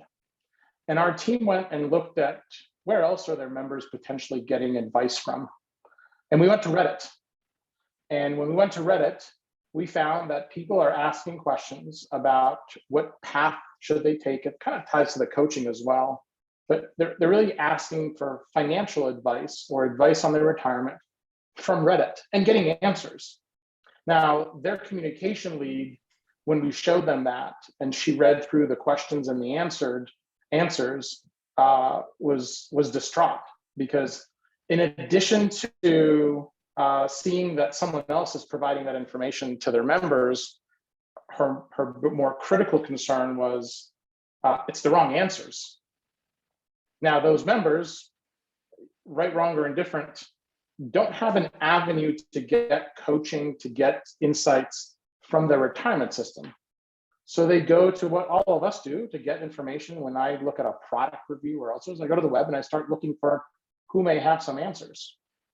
Now, it may find it very difficult or challenging to accept it, but she said, but all of these answers, if they just read the PDFs that we publish very prominently on our website, they'd get the right answers. But when you look at the level of literacy needed to read those and comprehend them, they were off the charts. And so one thing to take away from not just kind of the post-pandemic adjustments that a retirement system needs, but also the trends that Owen talked about before, is just the notion of simplicity, digestible bites of information, in the same way that people get their news and people get their other information about everything and anything today. And retirement systems are very much responsible for the livelihood of many of those individuals. And it's critical for you as the board, the leadership team, to think about how do you make those adjustments?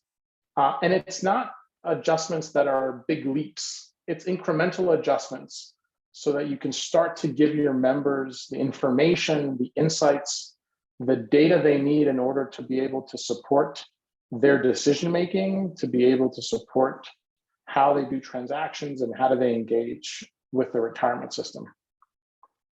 You know, when we think about the shifting of engagements between today and the future, we typically see organizations have an in-person or a phone contact center. I call in, I wait, I talk to a person, and that's the majority of the transactions. Some organizations have a virtual assistant or a chat bot. Some have human chat, so I don't have to talk to a person. I can text my question and a person can answer it. But the majority just really have in-person pre-pandemic, and then post-pandemic, you know, in some cases, it's just, you know, a virtual contact center of people picking up the phone, looking up my account and helping me with the various transactions that I have. The future looks very different. This future is the same future that we see today at other organizations. When you have a problem with Amazon, there's no phone number to call. You go onto their site and you go to their chat and you get your everything is intuitive. You don't have to call a person to get that transaction. And again, that's a big leap. So we're not expecting you to stop having a call center, because that doesn't make sense, because you want to provide a variety of sources, a variety of channels to your members, the channels that they prefer. What we see is a lot of digital assistants, a lot of human chats. They make up about 2/3 of the transactions, but you still have an in-person, a phone contact center that you can support based on the preferences of your customer. It's a very personalized decision, personalized experience, and it gives you a variety of ways to engage with your customers. What will that mean? That will mean that LACERA will be able to reduce its operating expenditures. That's what OPEX means. You'll be able to decrease the calls, because if I have a simple question and, like Owen said, I just read to my 3-year-old daughter, "Hello, Moon," I can finish and I can ask a quick question and be able to get an answer through a virtual assistant and never have to talk to a person. And I'll be able to improve compliance because I will be able to increase consistency of transactions. I'll be able to improve consistency of the activities that are being completed because they're very digitized. And so a virtual agent isn't biased. A virtual agent doesn't have any sort of preconceived notion about who they talk to. And therefore, they're able to be and provide a more equitable information to every individual. And we've seen that at other organizations. We've seen them be able to provide a range of support to all demographics in a way by which you increase your compliance, increase your engagement with all demographics that are part of the retirement system. So let me talk, and I'll turn over back to Owen to talk a little bit more. I'll pre-populate these to talk about what we've seen when organizations want to modernize and are thinking through how to modernize with an angle to improve their member experience. Owen, I'll turn it back to you. Sure, thanks, Al. And maybe before we get into the rows and columns of this chart, we've been broadcasting for, I don't know, 20, 23 minutes or so. I would just like to do a check and see if anybody's got, again, any questions or comments on the things that Al and I may have gone through before we just breeze past it and keep going. Yeah, I'll give you a little pushback. Great. I think everything you're saying is very extremely valid. And, I'm not a troglodyte, but I'm a 70-year-old guy who I see what you're saying as far as the digital and the cloud and all that stuff. And that's, we all have to learn how to navigate through that. And I think as time goes on, people are obviously going to get a lot better at it. But I think we have to always bear in mind that our retirement community, just like you noticed how, things change as you get older. Yeah. I find, the digital world's great. You're right. Sometimes for answering a quick question, good. But more times than not, once you get in there, it don't take long before you realize, I got to talk to a human being because I'm not seeing the answer to the question I've got. Oh, they got all these FAQs and all this magic stuff, but it's not hitting what I need. So although I agree, I think we do need to offer all these various platforms and options for people to use because, sometimes they do work great. But I'm telling you that one-on-one, a quick phone call to a human is really important because half the time you can get it done in a fraction of the time. You can just talk to somebody, but you're right, finding them is not always easy. They don't include telephone numbers. It's like, and they do that for a reason. I get all this. So I'm going to push back a little on that, although I don't disagree with anything you said. Yeah. And well, we're all going to get better at it. That's one thing I'm constantly frustrated with is we realize that, people that retire today are vastly more computer literate than people like even me or a 75 or an 80-year-old, where, a lot of these folks weren't really using computers when they worked. Now that era is pretty much going to go away pretty darn quick, but it still exists.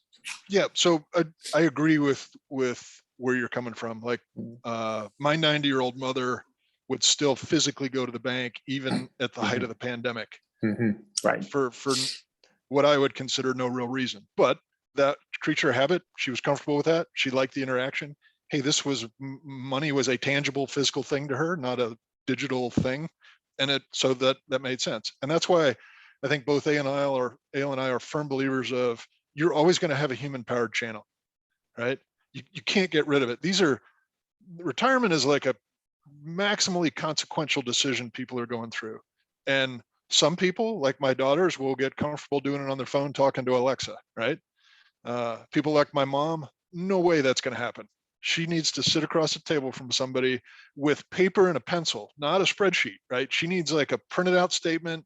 She needs to be able to file it, right? So you've got that whole wide range of stuff. And we've never seen any retirement system get rid of that. So that's one. Two, all the virtual agent and kind of self-service work we've done always has the option to punch out to a human, like at any point in the chain, right? Which is very different than I think a lot of customer service you get at a commercial entity. That option either doesn't exist or is hidden, or you fire off an email and you hear a month later, right?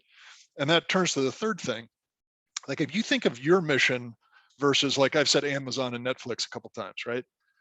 Or pick any employer. When it comes to retirement, their mission is not to make retirement, have people retire with, dignity, capability, what have you. They're not focused on retirement. They're focused on running the business, and they give retirement benefits because they have to, right? It's a way to attract people or retain people. Corporately, they feel like, hey, I need to do that for my employees. Sure, it's a worthwhile thing, but that's not their mission, right? Your all's mission is retirement. So you will skew towards the more human end of things, human powered end of things than I think a normal company would, just because of your mission.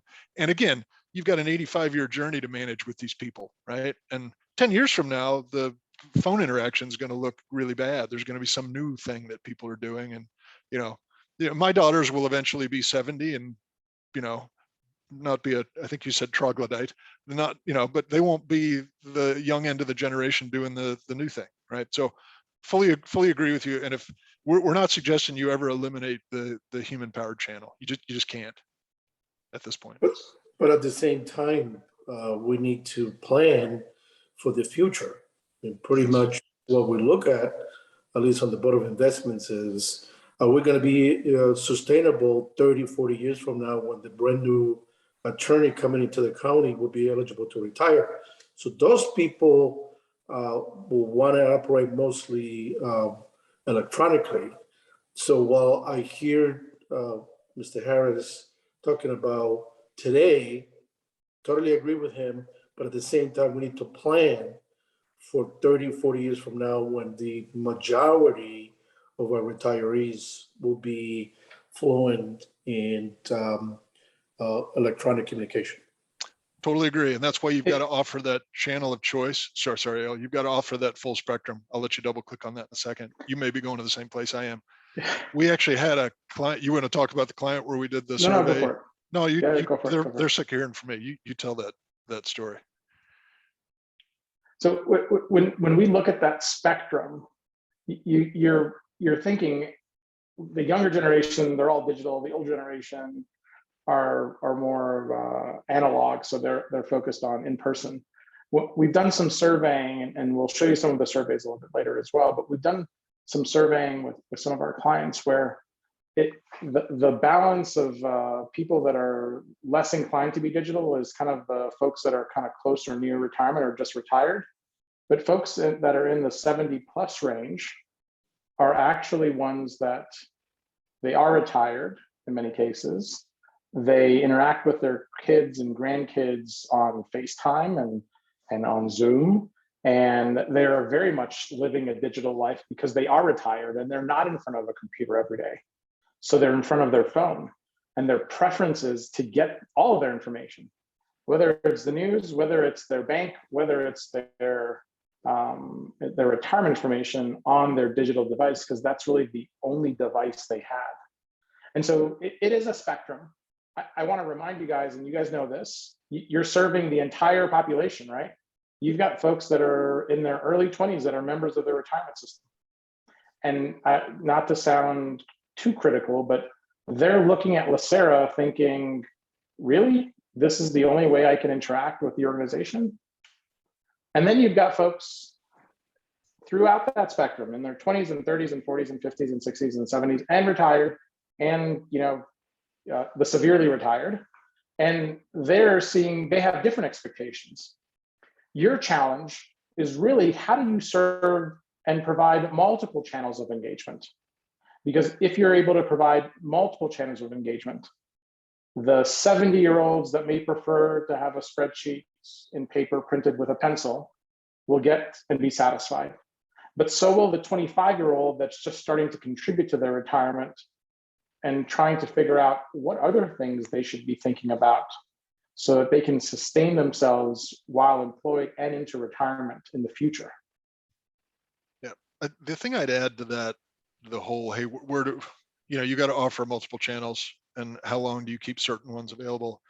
I guess the thing to be conscious of is the people who are late or low on the digital adoption are getting knocked around pretty severely in their life by not being able to do that, right? Like, it's impossible almost to go to a bank today and see a person if you want to do it, right? Like, so you're not having to push that behavior as much as maybe you thought you were in the past, because especially coming out of the pandemic, right? Everybody has now ceded ground to the digital or virtual kind of default mode, right? Right, wrong, or different. I agree. I get frustrated with that stuff, but it is the channel you have to figure out how to use if you really want to do things, right? Because it's the channel that almost everybody offers, and in a lot of places, it's the only channel they offer, and it's very hard to get to, as you all have pointed out, to a human. So you're not the headwind is not as bad as it maybe used to be, or as you think. Okay. So Ale had us turning to this modernization path, and we offer this as a way to think about how to most expeditiously, I guess, navigate this idea of a customer journey, member engagement, all those kind of things, right? And it's the idea of working from the outside in, meaning let's start with the things that are closest to our participants on the outside, right? How do we look to them? And then work into the stuff that they see less and less and less of. So on the left, if you think of what you offer, and when I say offer, it's the platform, it's the people, and it's the process. It's all those three ingredients that make up the service and the capability you're pushing out to people. But you can think of it in three tiers. There's the front office, the middle office, and the back office. So the front office is all those external channels, your website, even your call center, if you have an in-person place where people come for counseling sessions, those sorts of things. And then the kind of first layer of all your customer care, whatever variety of mechanisms you have to deal with customer interactions, customer tracking. The mid office is really moving internally, moving inside, and it talks about case management workflow. How do I get a death benefit claim routed to the right people to do the right thing? How do I deal with a purchase of service? I apologize if I'm not using LACERA lingo, but the purchase of service request. I want to buy some service. How do I get that to the right place? And then the also in the mid office is pension administration, those very specific pension functions. Then in the back office are things like benefit calculation, right? Those benefits have been calculating correctly for 30 years, right? You've got the employer reporting, all the contributions coming in, all the kind of back room stuff, back office stuff that powers all the other things. And then kind of below that is just the general kind of ERP stuff. I got an HR system, finance, payroll. Now, you may piggyback on some of the county stuff or the state stuff. I don't know the specifics there, but you get the idea, right? That's kind of the progression from the outside in, right? The things on the outside are most visible, most valuable to your members, and will move the needle the most on kind of their engagement and satisfaction. And then if you go across and you think, hey, what can I do right now? What should I do next? And then after I do that, what would be the newer things I should consider doing, right? Both Ann and I have done a number of these transformations, and they're long and they're complicated and they're hard and they're expensive and all the other bad words you want to think about, right? And so the key to success is to incrementally put stuff out, right? Incrementally improve things, and again, work from the outside in. So what could you do right now? You could put a virtual assistant up, you could put a mobile app out, and you could upgrade, improve, create better portals. So that virtual assistant is something you could have up in 4 weeks. And that version of the virtual assistant is probably the one that may frustrate some of you, but it answers FAQs. It answers things kind of in the general level. And you'd be surprised the amount of calls it deflects, right? And it starts to open up a new channel with your members. The more complicated version of that takes a couple months. And that would be kind of post login. Once you authenticate and it knows, hey, I'm talking to Owen Davies. I know specific stuff about your account, your age. I can actually help you much more specifically. Back to my earlier point, right? Me and my habits, right? And that's not as long as people think to get something like that up and running and functioning very well. And then the advanced version of that is a retirement coach, where like if you're taking out a loan, it would take you through and coach you on the steps to get a loan and then help you negotiate the right rate and payment that works best for you, right? You can do that all virtually. And in all of those, right, there's a dump out switch to get to a human. And then our experience with the mobile app is probably 9, depending on how many features, 9 to 12 months. So within a year, right, you can do a lot like right now, and you leave the legacy stuff as is, and you figure out how to connect these things, front end things to the back end. And I know, okay, great. We've actually done it, right? So I'm speaking from a position of this is practical. This isn't just me putting stuff on a chart, right? So once you tackle that, what do you do next? You kind of work farther in, put some CRM customer resource relationship management software in place, right? You can use those products, which are very robust, and you can see the cloud icon there. The idea is all of these things are sourced from the cloud. You're not buying and installing anything, right? So the Salesforces of the world, the Microsoft Dynamics of the world, the Pegas of the world, maybe even ServiceNow, depending on how you want to categorize it. There are a bunch of standard platforms that deal with customer service, right? Customer interaction, all of those things that you need to manage between you and your member. So put that in, right? Really effectively get customer care. Ale, I think if you click the button, there's a couple more out to the right, some timelines and stuff. And then CRM is also internally for your folks, right? You don't want people having to, swivel their chair from the benefit calc system to the death processing system to the letter generation system, right? However that works. You can do it all inside of this CRM environment. And again, it doesn't matter which one you pick, right?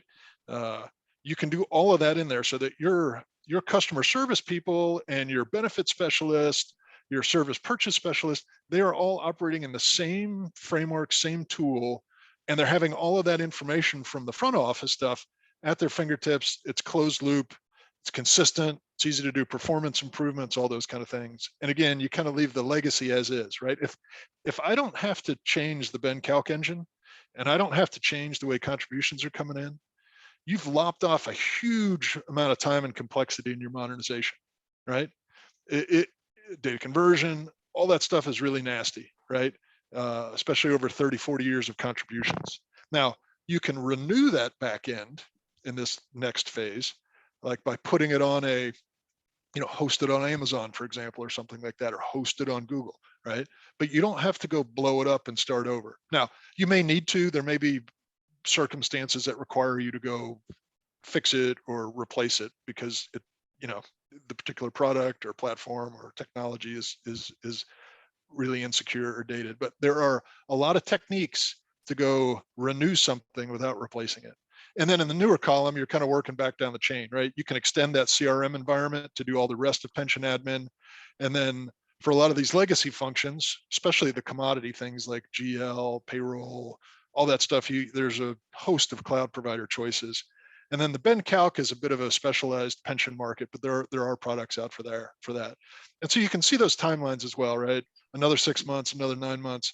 That back end replacement is a 2.5 year journey, by and large. Actual mileage may vary, kind of thing, right? It depends a lot on your situation and how good or bad your current situation is. So that's a framework to think about how to start doing stuff, right? You don't have to wait for a big mammoth multi-year transformation, right? You just don't, and you shouldn't. You should think about your transformation as multi-year, right?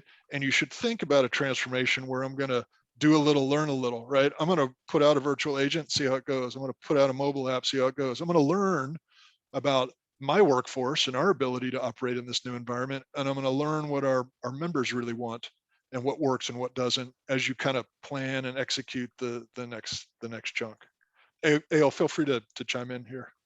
Well, I think to the two comments made earlier from trustees, you want to take and implement. You're a fiduciary of the system. You want to think about how do you take incremental steps, see outcomes, and then do more.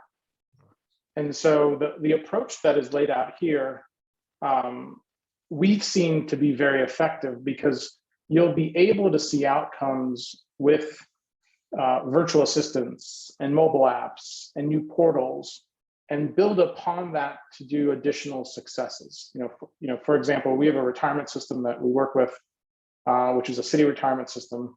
They implemented a virtual assistant for internal users and external users, and we're able to start to see transactions dipped from the call center into those channels. I think it was Trustee Harris who said, you like these additional capabilities, but it's not for everyone. And that's absolutely true. And they saw the shift of likely folks that are more tech savvy, regardless of age or demographic, shift over to that channel. Mm-hmm. What does that mean? That means you have a lower cost to serve because you can, you're going to have lower calls coming in. But what we saw then is that the conversations that they're having with customers on the phone line was actually getting longer. So every call center expert is going to say, no, you need to have lower call time versus longer. But when you actually looked at it, the longer conversations were there because people wanted complex, more information, more help. And so they were able to spend more time with members so that they can get even better service. And so there's a couple of things in play here as you look at the now, as you look at the next, that you guys can empower LACERA to implement now. And you can start to see the benefits before you continue on the modernization journey. And make sure that from a fiduciary perspective, you're meeting all the goals of the fund and making sure that you're able to support the decisions that are being made when it comes to the cost of some of these, which have a noticeable cost to them. I'll take a pause here before we go into our the next set of slides and just see if there's any other questions. While people are thinking, I want to make sure, like, sorry, if you could go back. This is generic, but intended to be specific, which I know sounds weird, right? What I mean by that, this is a little bit like your doctor is going to tell you, hey, you should eat better and do more exercise. Okay, I get it, right? It's different for everybody, right? It's different for every retirement system. But this is by and large a very effective way to think about modernizing and approaching stuff, right?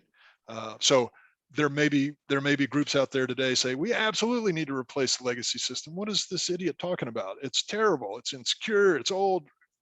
Great, that may be the case, and you may not be up for renewal. You may be somebody who has to replace it, right? Or you may be, hey, we've got a portal. It's awesome. We are 95% customer satisfaction. Fantastic. That's great.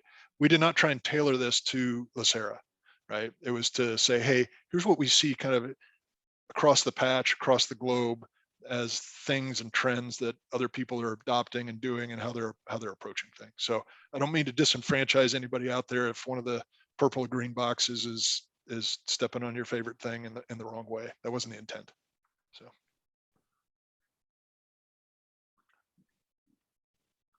Owen, let's move on to the next section. So the next series of slides, and I'll tee it up for Owen. We're very much data driven in what we do in the market in the pension industry, but also what we see and how we approach the market from a business perspective.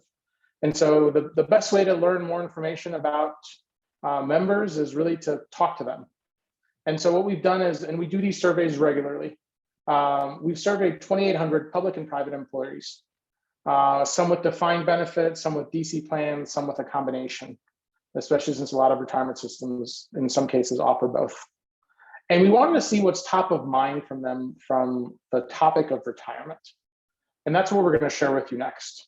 So I'll turn it over to Owen to share some of this data. We'll click through these slides. I think some of these are a little bit provocative. So welcome your points of view, what you think your members at LACERA would agree with or disagree with, or maybe some of your experiences to this discussion. Owen?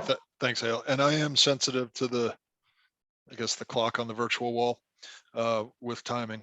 And so some of these may get less attention because there's some things at the end I want to make sure we cover and have some discussion. So this was an interesting take. Sorry, we did 2,800 people,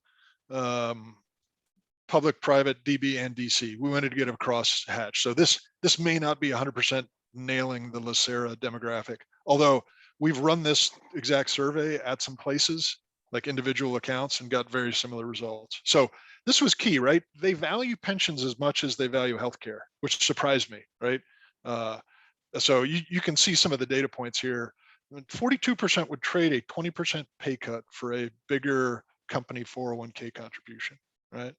Like these things were very interesting. There was more hunger out there and more value on the pension or retirement benefit than I think I had really appreciated before we did this survey. I mean, 78, 73, those are big numbers, right? So this is top of mind for a lot of people, and you all may be like, well, no duh, right?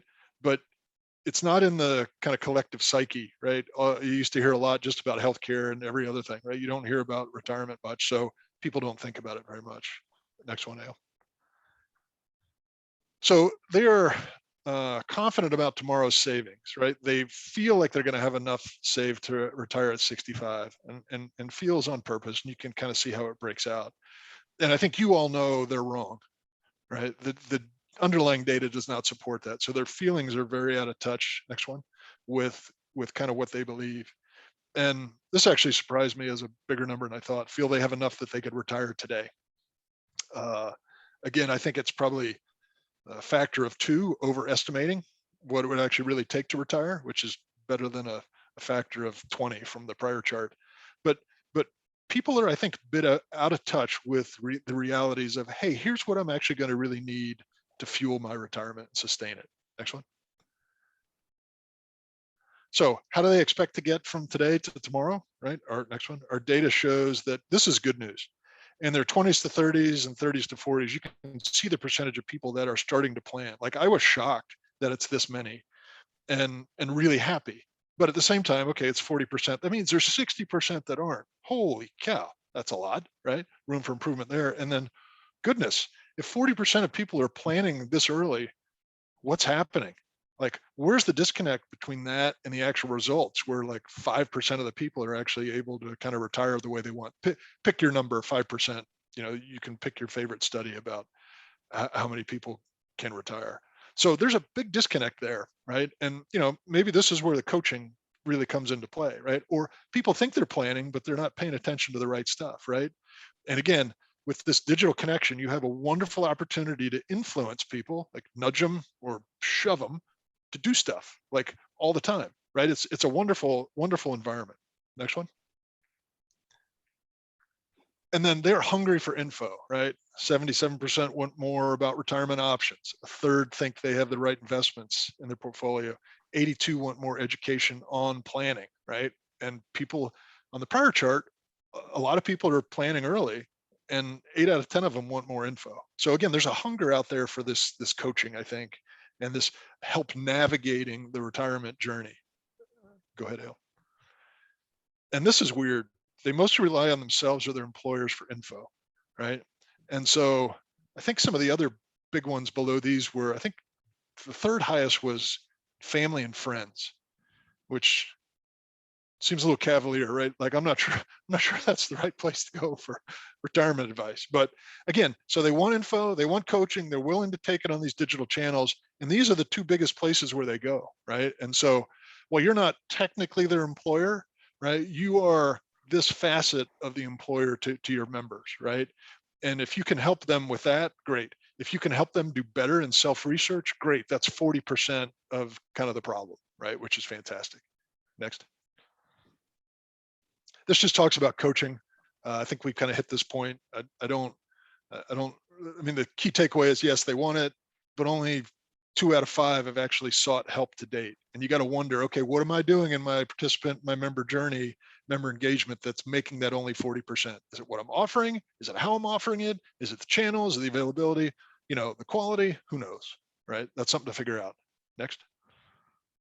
And they're open to retirement coaching, right? I think we've talked about this before, right? The data is telling us, and what we're seeing at clients is all these digital channels are getting uptake and penetration.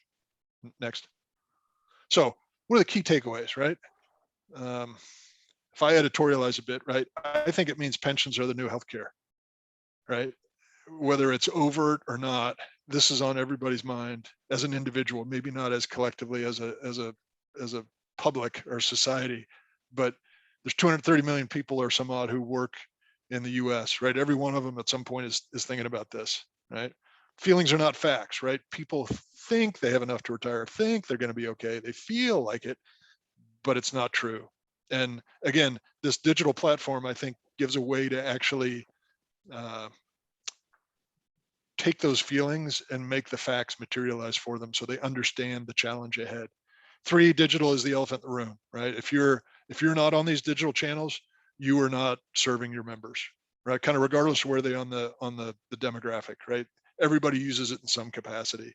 And then this whole idea of retirement being the next career, you got to plan for it, right? You need a new wardrobe. You may need a new dwelling. You may need new skills, right? New language, and everything could potentially change. You should approach retirement like it's your next career. And then you may have a career after that, right? A lot of people are retiring and then coming back to work, but you shouldn't think of it as, okay, I've landed, right? It's okay. It's my next career. I got to do all the things to plan to have a successful career, to have a successful retirement, right? And you pick your favorite attribute of your career and your working life, and there's a parallel, I think, in retirement. So the last chart is, you know, Ale and I believe these are the questions you should be asking, right?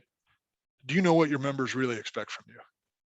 And I don't mean this in a insulting sort of way, right? Everybody does surveys, everybody does engagement stuff, but do you really know, right? Are you really getting at them the right way?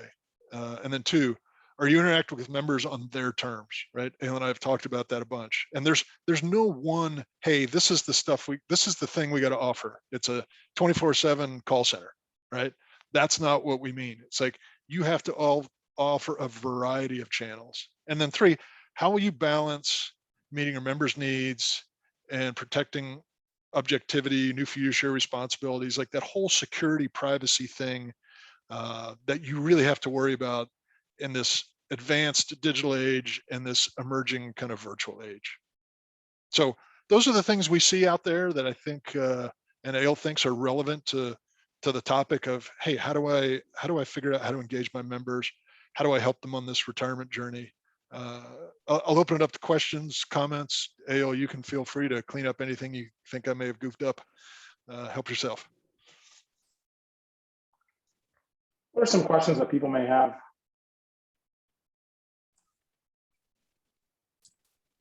Hey, Owen, the general question I would have is, as you work with certain clients, what are their biggest asks, I guess, in terms of their member experience and engagement? What are you seeing in terms of the trend and as it relates to their focus? Sure. Ale, you want to go for that one? Yeah. Yeah, Liz, I think the thing that we see the most is the interest of doing these things, but also making sure that it's value driven. You can create a Porsche, but do you really need it? And so you give a variety of channels that you can engage with your customers. Some are more complex and more expensive than others, and some may be simple and straightforward to do. And so the challenge that I think a lot of retirement systems are facing is, what are the things that will be the most impactful for my customers?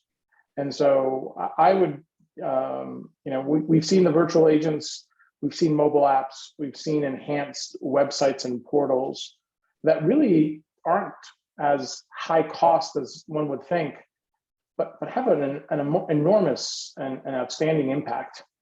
And that may be sufficient. You don't have to be like 10 out of 10 on every aspect.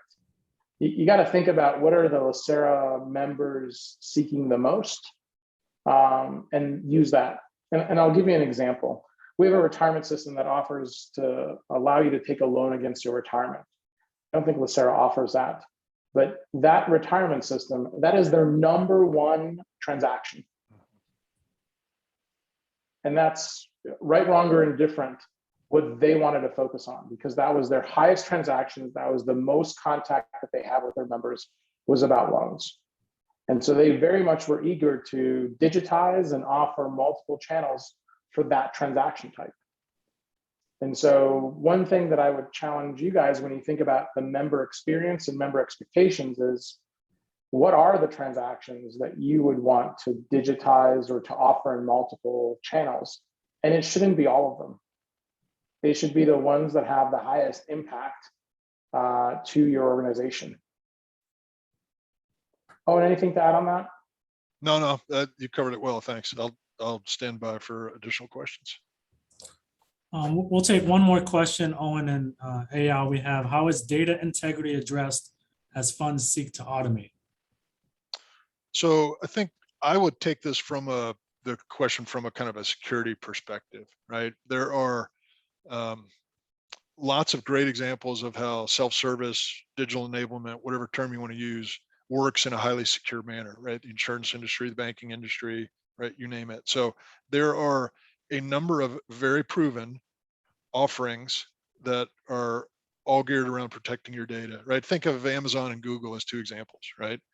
They live and die on their own platform and the integrity and protection of that data, right? Their brand will disappear. This is me thinking, right? If they have significant amount of data integrity problems, right? So they are very much aligned with where you're headed in protecting the integrity of that data.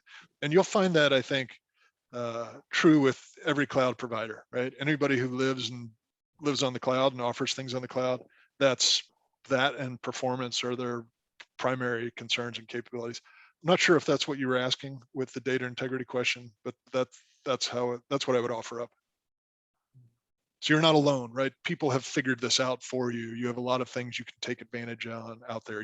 You don't need to go invent that. You need to be very focused on it though, right? Very focused, but you don't have to go invent it. There's a follow-up about data accuracy. I think what we've seen is when you've started to create automation, more self-service, your members are an extra set of eyes around the accuracy of the data. And what we've seen, for example, at some organizations is when you've started to offer more self-service capabilities, you have issues around data accuracy being identified early on, not when the person's trying to retire and they think they had more years of service than they really did. And that's at a critical juncture. They're able to see incrementally their years of service build up over time because they have visibility to that data, where before they were kind of keeping their own ledger of how many years of service, and it may or may not have been accurate. So we actually see where we've supported organizations in implementing solutions, it improves the data accuracy by creating more self-service capabilities, because your members are that extra set of eyes to validate the accuracy of their individual data. Thank you, Eyal. Perfect timing. It actually hits us at our 12 o'clock hour. But appreciate you and Owen's time and insights. And again, context for the board is really looking at a pulse of what's going on outside of LACERA and some of the insights and research that's been done. We will break now for lunch. When we come back, we will have CEM benchmarking present at 12:30. So welcome everyone back at 12:30. Eyal, Owen, thanks again. Thank you all very much.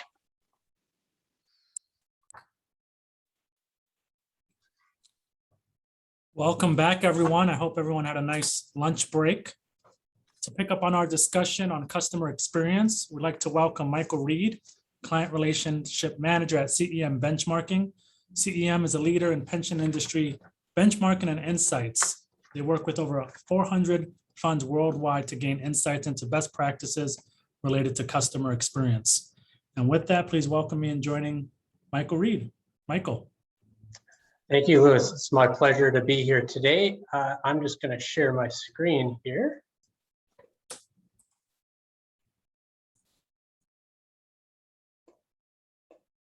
Can everybody see my screen? Not yet. Not yet. Okay, let me try this one more time. Oh, sorry, I just had to hit share. And then I'll go to full screen mode. You should be able to see it now. Yes. Great. Well, thank you very much. Like I said, it is my pleasure to be with everyone today. I think I've got an hour of time allotted. I encourage you to ask questions as I go through the presentation. So as Louis alluded to, today I'm presenting on the subject of customer experience, specifically best practices that we've seen from leading pension administration organizations that we work with from around the world.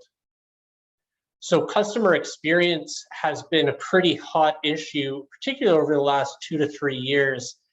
And this has been driven by several of our clients, particularly some leading systems in Canada, a few from the US, but in the Netherlands and Australia in particular, where they operate in competitive environments, so where they are administering pension benefits, but don't necessarily have a captive audience. Members or plans can choose to come and go based on the level of service they receive. So it's been really top of mind for these systems. So today I'm going to look at, first, how are these leading systems structuring their customer experience programs from a strategy perspective, measurement, as well as governance.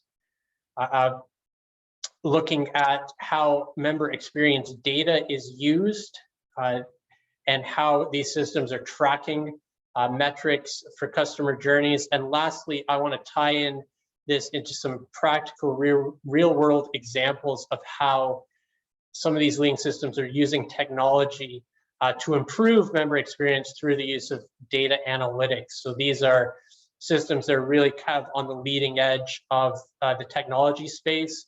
A lot of these systems that I'm going to talk about today, who are leaders in the customer experience arena, have gone through large IT modernization projects in the last decade, as well as large data cleaning exercises in the last decade, which has really enabled them to start doing what they're doing today. So I'm going to start off by running through a survey that we did with a lot of our clients back in 2019 on customer experience. So this was really trying to set a baseline and trying to understand how our client base was structuring their customer experience programs, or even if they had a customer experience program. So, the background to this, I gave a little bit of background, but as systems were getting to the end of their IT journey, so to speak, after they'd been through major IT renewals and were on the back end, they were finding that their basic service levels were very good. They felt they were able to meet member needs in a lot of ways. Some were even starting to see pension administration costs declining in the transactional area in particular because of their new IT capabilities. But in general, this wasn't necessarily translating to happy members in all instances. Particularly, the Dutch had found that despite the fact that they scored fairly well in CEM service metrics, as well as being able to meet member demands in a short time, customers still weren't overly pleased.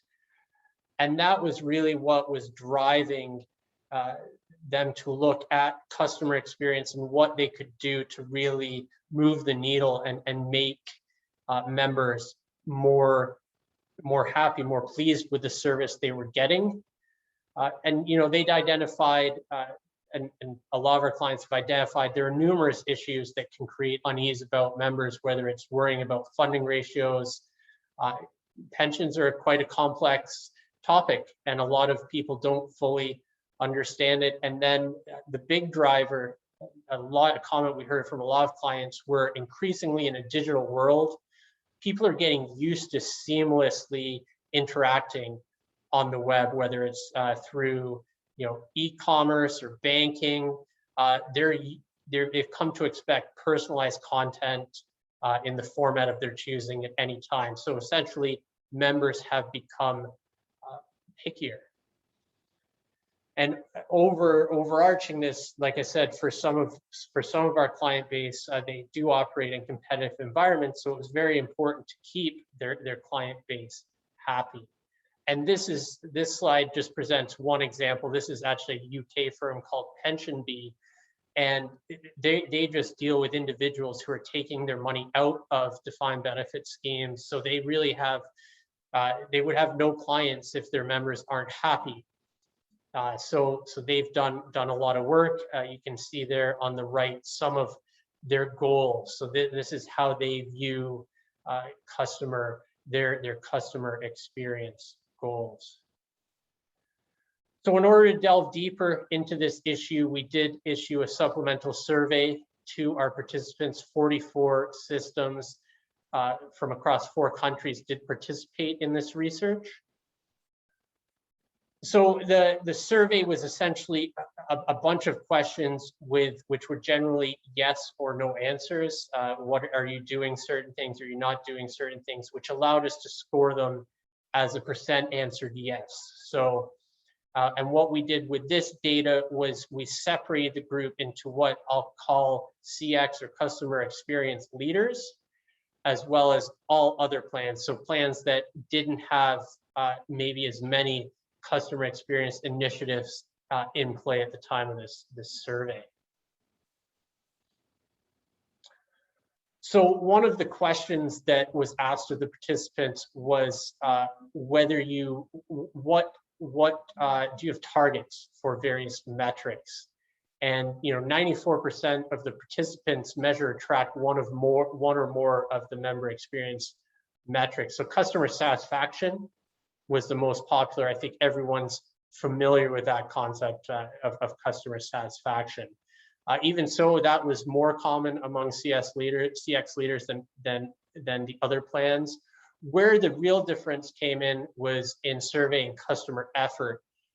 So customer effort is probably better understood through a customer journey framework. So instead of a single transaction like a phone call or a visit to the website, customer journey would be, planning for retirement or going on disability or joining the plan. And measuring customer effort goes beyond, are you satisfied with the outcome? It's, was it easy? Was it easy to retire? Were there too many steps to involve? And as you can see, that's an area where the CX leaders were far and away doing more surveying than the other plans. Still, not many were looking at net promoter scores. So for those who aren't familiar, net promoter scores are more popular in the consumer goods industry. It's essentially, for example, you could ask your members to say, do you feel that LACERA is being responsive to your needs? If they give a mark of 6 or above, that would be a yes. 5 or below would be a no. So if 80% said yes, 20% said no, the net promoter score is the difference between those two. So 80 minus 20 would be 60 plus 60. So that's the idea of a net promoter score, not overly prevalent in either group, but it is being used a bit more. And then lastly, engagement, which is related to satisfaction, but has an added element of involvement in it, again, not being measured overly frequently by either of the groups. Another question was around, so 94% of CX leaders had a documented strategy for achieving member experience they wanted to deliver. And that's really a big theme of what I want to cover today, is that a lot of leaders in this space, it is necessary to have a well-documented strategy. And more important than that, it's important for it to be organizational wide. So we asked, how important are various stakeholders in the development of your plan? And there's a couple things that I want to point out here that are very relevant for as I go through my presentation. One is the item to the left, the opinion of board and executives was clearly more important to CX leaders than it was to the other plans. And that's a common theme. It requires organizational wide buy-in, and that starts the board. The other thing that I really want to point out are the two rightmost items. So member feedback. Member feedback helps give you additional insights into how your members feel about the service. You can see much more important to the CX leaders. And then lastly, operational performance data. So really using data and analytics to inform your program and truly understand how your members feel, and also using analytics to be able to improve service.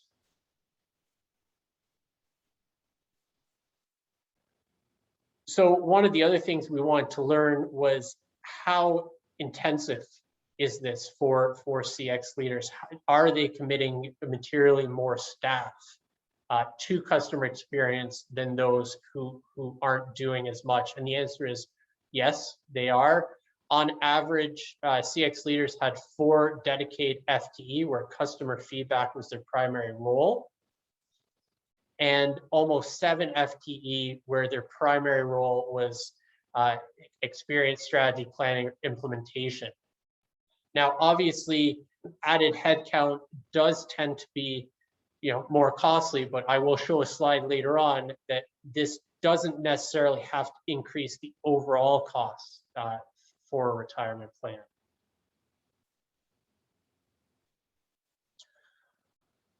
We're also interested in any differences there were between how they collect and where they collect qualitative feedback. So going over and above quantitative feedback, getting qualitative feedback from members. Both CX leaders and other plans were doing this quite a bit from surveys via open-ended questions. But then when you look at the other methods, clear differentiation, CX leaders were almost universally doing in-depth one-on-one interviews with members to better understand their view. They were more likely to integrate notes from frontline employees on their interactions with members and employers. So I think that's an important point. Often members are most reactive when they're interacting with a rep. So it's a good chance to get their real-time feedback that way. Focus groups, heavy use of focus group for CX leaders, much more so than in other plans. The idea of a customer arena, very similar to a focus group, but instead of being moderated by an individual, it's moderated by front office employees of the system. They were also much more common among CS leaders, and they were also using other methods. So it was very clear to us that getting qualitative feedback was very important for the CX leaders. It was also very important in when looking for new employees, as well as in the training of existing employees. At the bottom, there are some of the questions, examples of questions that led into this metric. For example, do you have customer experience training programs for most, some, or all of your employees, and things like that. So, for all levels of employees, customer experience feedback and training was much more important than it was the non-CX leaders. But I think, again, if you look at the prevalence of that within executives, 70% as opposed to 25, again, these initiatives are really organizational wide, similar with business unit managers, very common, and obviously front office employees as well. Building on that theme of how integrated is customer experience with your organization, how frequently is our member experience metrics on the board agenda. So 36% of non-CX leaders never presented this information to the board, and 36% only did annually. So around 3/4 of those systems were either not presenting it or only presenting it annually. You can see 56% of CX leaders had member experience metrics on the board agenda quarterly. 19% actually had on monthly. So very clearly, these initiatives were very important for their board and a very important part of their overall targets.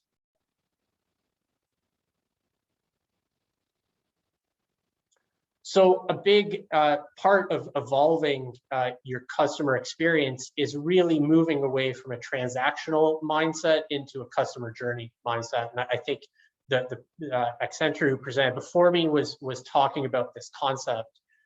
So we asked about customer journeys and at what point systems were at. So 94% of CX leaders had defined customer journeys for their plan, as opposed to 46% of other plans.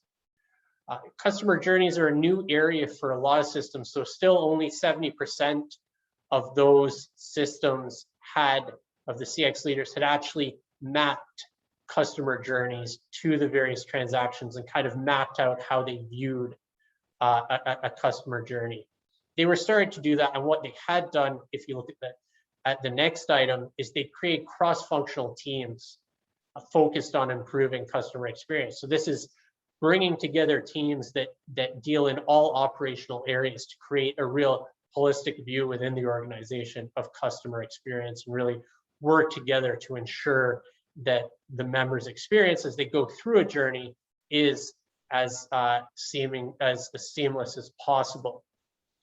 When I said customer journeys are new, I think that is best evidenced by the next question, which do you track the number of interactions by touch point used by a single customer during any point of the journeys you've defined? So, this is obviously moving forward a critical measurement aspect. Still only 13% of CX leaders were doing this. Interestingly, a similar percentage of other plans were also doing this. So definitely an area which is still growing.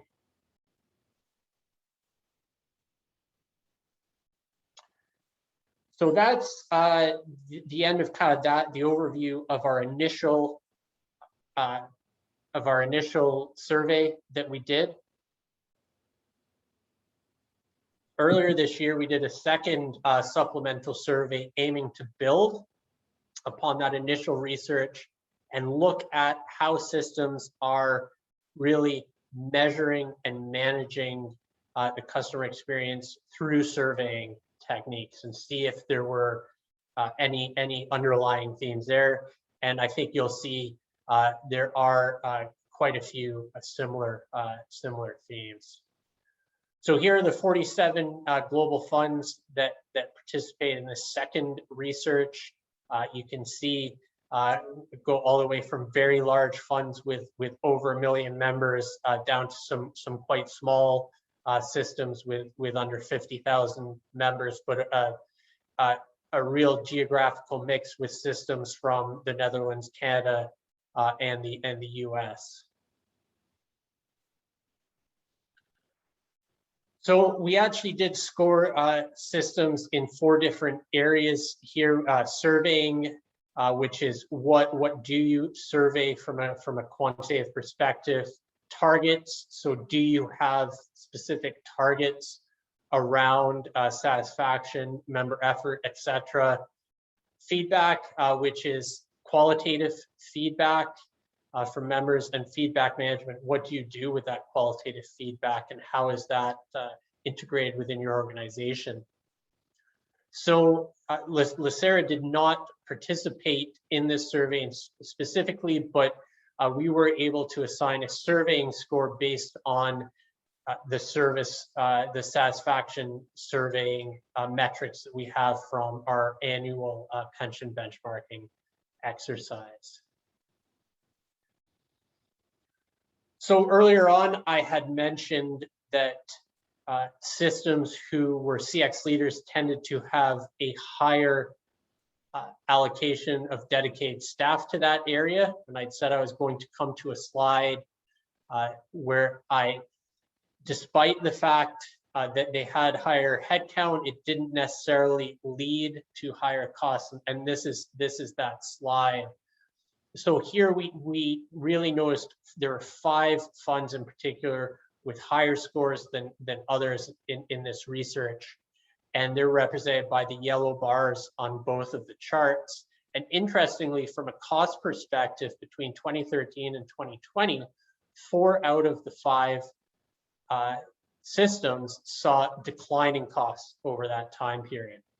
And this is due to the fact that most of these leaders have modernized their legacy IT systems, have been able to automate more, and hence freed up resources that were previously used for transactional duties, and been able to repurpose that FTE to better concentrate on improving the members' experience. Similarly, on the right, the yellow bars show change in our service levels as measured by our service score. And you can see 2 of the top 3 systems were also leaders in this area, and all of them had fairly significant improvements in service over this time period. So, we don't necessarily have enough data to say that doing this well does lead to a big difference in service level, but this definitely points in that direction.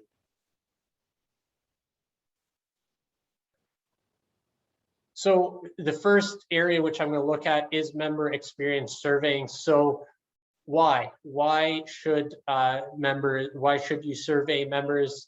Well, it helps build data, and it helps organizations be able to have concrete data in order to understand why, how their membership feels. So what is best practice surveying?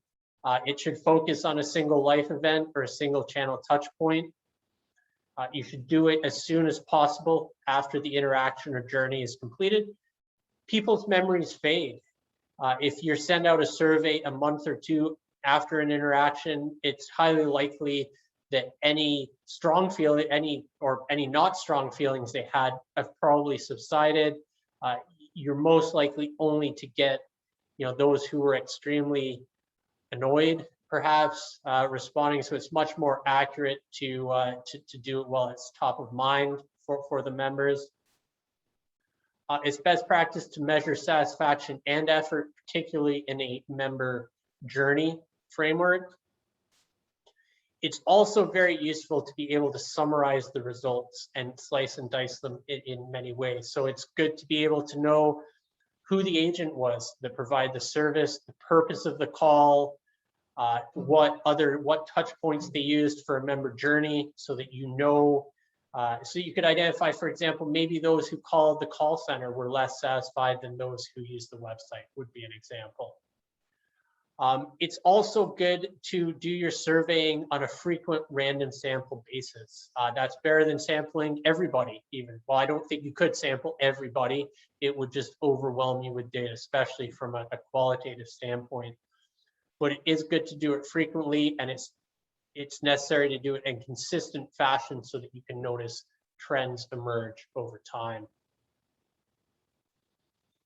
So here we can see your surveying score against the other participants in this in the survey. It was below, just slightly below the universe average of 35. Your service score was 22. So this slide shows what type of surveying the participants were in the survey were doing.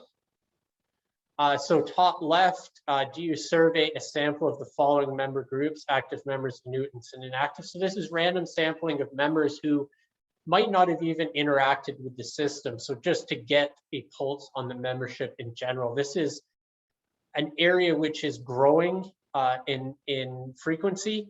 You can see active members, slightly fewer than half of the participants were doing random samples of active members, with about 35% doing it for annuitants and very few doing random samples of inactive members. How many member groups did most survey? Who were surveying? Well, the most were doing none, but of those who were surveying a random sample, 2 was the most popular. So most who were doing this surveying were doing it both for active members and annuitants.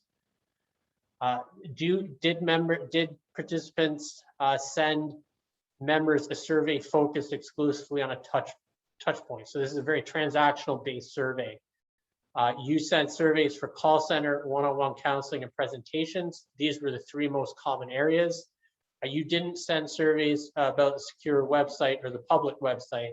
Those were less common. You'll notice about just over 60% of respondents were surveying call center, one-on-one counseling, and presentations. And 3 touch points was the most common, with about a third of respondents surveying 3 touch points. You can see that a lot of people are very focused on surveying, with some surveying 4 or even all 5 touch points. So surveying of, the last part was surveying of single life event. You can see some of the examples of life events or customer journeys: being new to the plan, leaving the plan, disability, planning for retirement. Planning for retirement, not surprisingly, was the most commonly surveyed life event, with about close to 40% of respondents surveying that area. Disability was next, and being new to the plan and estate planning were tied for 3rd. Overall, you can see very few systems are doing surveying on all of their, or on most of the retirement journeys. 1, 2, or 3 were by far the most popular, other than doing none, which was close to half of the participants. So again, this is a very emerging area. So building on this, did the plan survey satisfaction, or did they also survey effort? So for the transactional surveys, you can see that satisfaction or net promoter scores were much more popular than effort. Only about a quarter surveyed effort for the call center, with other items being lower. Perhaps presentations and one-on-one counseling were around 20%. Where effort surveying did become more popular, and I think it is more intuitive, is in the surveying of member journeys. So particularly planning for retirement, almost as many systems as surveyed satisfaction also surveyed effort. Similarly for estate planning, you're planning for a loved one as well as leaving the plan, almost as pretty much as common as surveying satisfaction. But again, if you look at the scale, even for planning for retirement, it was only about 40% of respondents that were surveying satisfaction in this or effort in that area.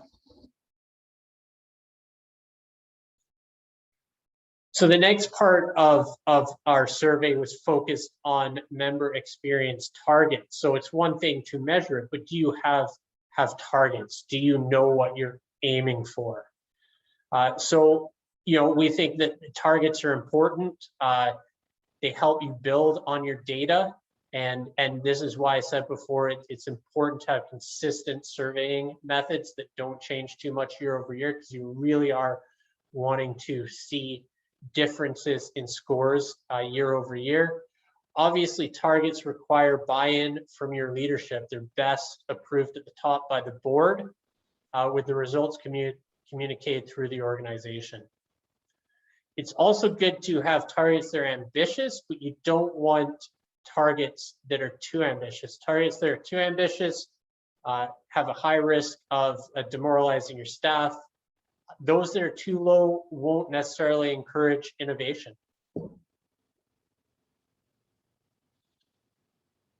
So here you can see the range of scores in this area. Just moving on to some of the questions and what we found. So do you, one of the questions was, do you have targets for any of the following member experience metrics? Member satisfaction, net promoter score, 82% of respondents did have targets in that area. Member effort, less so, 39%.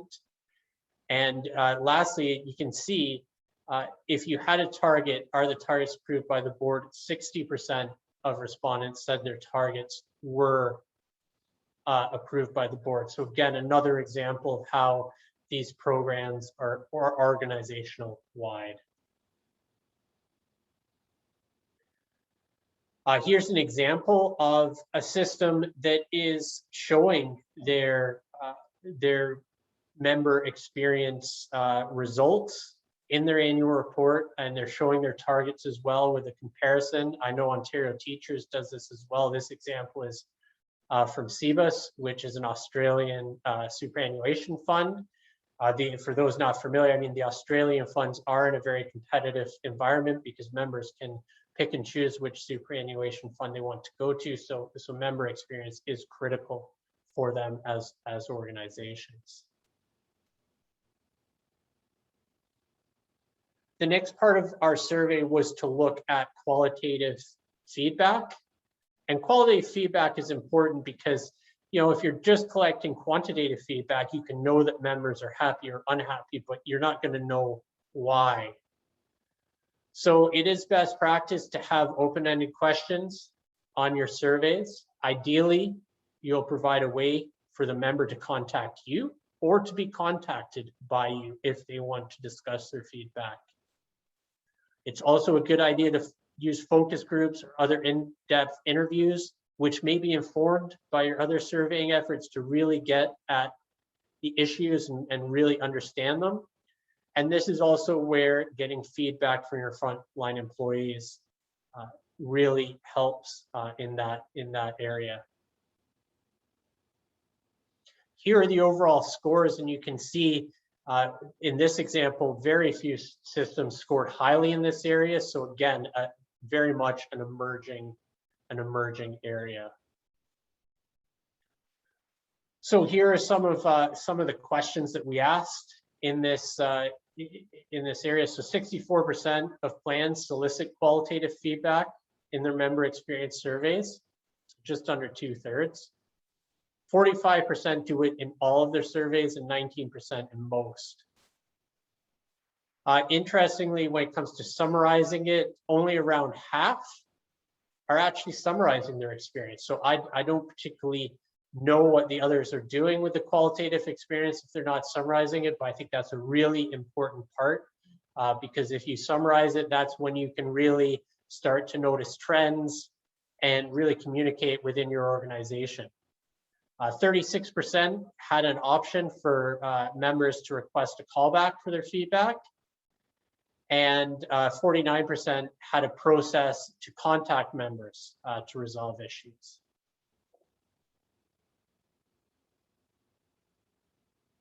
So we also asked how systems were collecting qualitative feedback beyond surveys.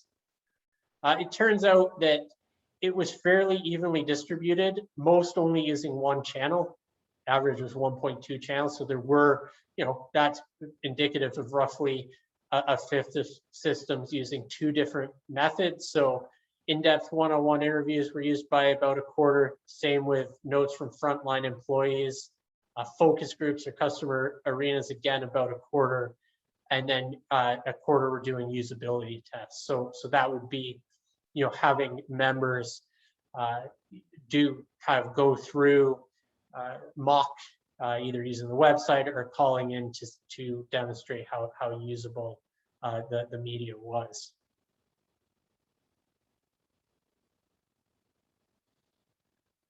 So here's an example of how ABP, which is a large Dutch system, you might have noticed, I think they're the largest Dutch system, about 2 million members. They do a lot of work this way. I have a couple of other examples later on in the presentation. The one, they do score net promoter scores, and their net promoter scores were really bad. So their net promoter scores for retiring members previously was about -25, which means most members were not satisfied. So they did a pilot project where they sent retiring members emails regarding the status of their retirement applications, the timing of their first pension payment. So this pilot project showed them 2 things. One, they got 40% fewer calls from retiring members that received the reassurance emails, which is great because it frees up the time of the contact center and reduces cost. And not only that, but it improved member satisfaction with the net promoter score increasing to -7. So members on the whole still weren't overly happy, but it did move the needle. They've also, at the request of members, added an interactive web page that shows what the fund invests in. Responsible investing is, I know that's very important for a lot of the funds in California. It's also exceptionally important to a lot of the funds in the Netherlands and has been for a long time. And actually, I think it was in the news that APG, who is APB's asset manager, has decided to completely divest of all fossil fuels, and that was at the request of their members. And so they added an interactive web page based on that feedback. They've also analyzed and improved transfers in and transfer out information on their website because feedback told them that members didn't view the information to be of high quality. And the Dutch systems are actually what's called a target benefit arrangement. So even retired members can see a reduction in their benefits if the fund doesn't perform well. And there's a real danger of that in the Netherlands. So members indicate they want to know this impact. So based on that feedback, they built a planning tool for members where they could assess that. So all examples of how ABP was using their qualitative feedback.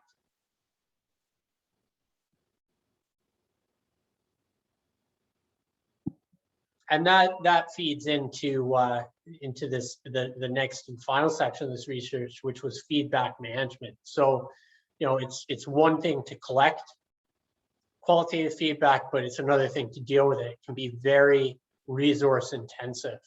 Unlike quantitative feedback, which you can use a spreadsheet, qualitative feedback is summarizing that as much more hands-on and does require a little bit more personal touch to interpret it. So what do we view as best practices? Well, member feedback should be communicated throughout your organization. Everyone should know how the organization is doing from a customer experience standpoint. It should be categorized and prioritized in an effort to understand what factors drive your experience. You should use this data to help prioritize service improvement projects. So it can be very instructive to learn what areas your members would like to see improved next. And then if you're going to make improvements based on member feedback, the best practice is to communicate it back to the members and let them know that they've been heard. So again, an area where the scores were not overly high, not to be surprised, because you know, similarly, actually collecting the qualitative data, the scores weren't all that high. So fewer than 50% of plans compiled reports for internal staff with member experience and scores, but those that did were, you know, obviously more likely to do it with quantitative than qualitative. Front office employees were the most common audience, but you can see, especially with quantitative, it was fairly common to see these going to the board, but best practice would be to provide some sort of synopsis of qualitative feedback as well.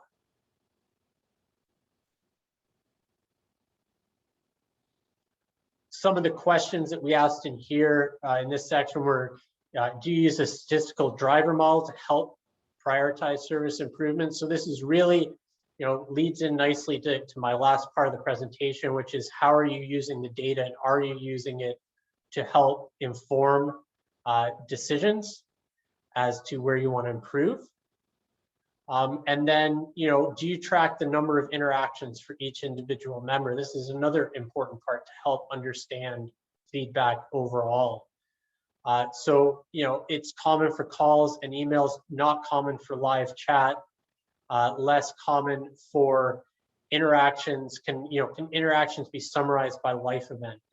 Only 32% can do that, but again, this is a very emerging area and something we expect to see grow, because if you really want to understand how members are viewing a journey, it is important to be able to view what they have done throughout that journey and how they've interacted with your system.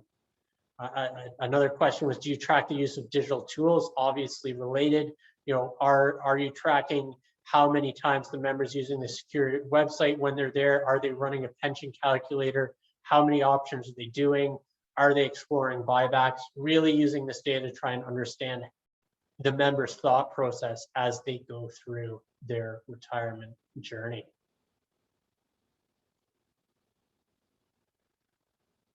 Do systems have a workflow system that provides service agents with real-time information about, you know, member status of open items? 72% have that, and 91% are able to see what interactions they've had via calls and emails, and that can be very important. You know, if a member calls into the call center, it's important to be able to see what interactions they've had before. An emerging area is also being able to see what digital tools the members had. So, you know, a call center rep, it could be helpful if they can see, hey, the member's just been on the website and run 5 pension estimates. There's a good chance they're calling the call center to discuss that. Only 34% of respondents were doing that right now.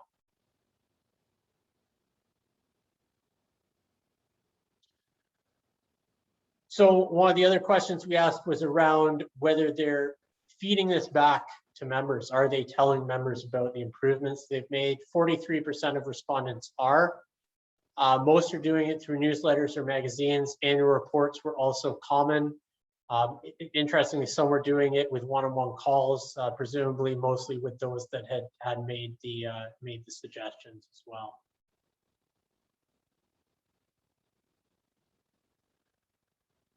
Here's one example from Ontario teachers from their annual report on how they fed back some of a change they'd made. So they, you know, in this powering the member experience, they had a section in their annual report. You can see there members told them that they wanted to learn more about their investments. So they create a new email series and a microsite dedicated to that topic.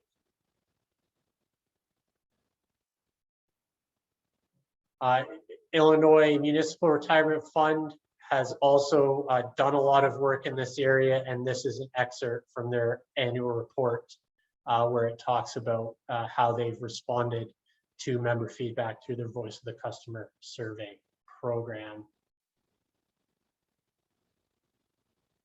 So in this last part of my presentation, what I wanted to do was kind of build on what I've talked about and really talk about how leading systems are using IT and data analytics to improve member experience. I fully acknowledge that some of these are very leading edge and aspirational, but I think they're provide a good line of sight into how systems are looking at this.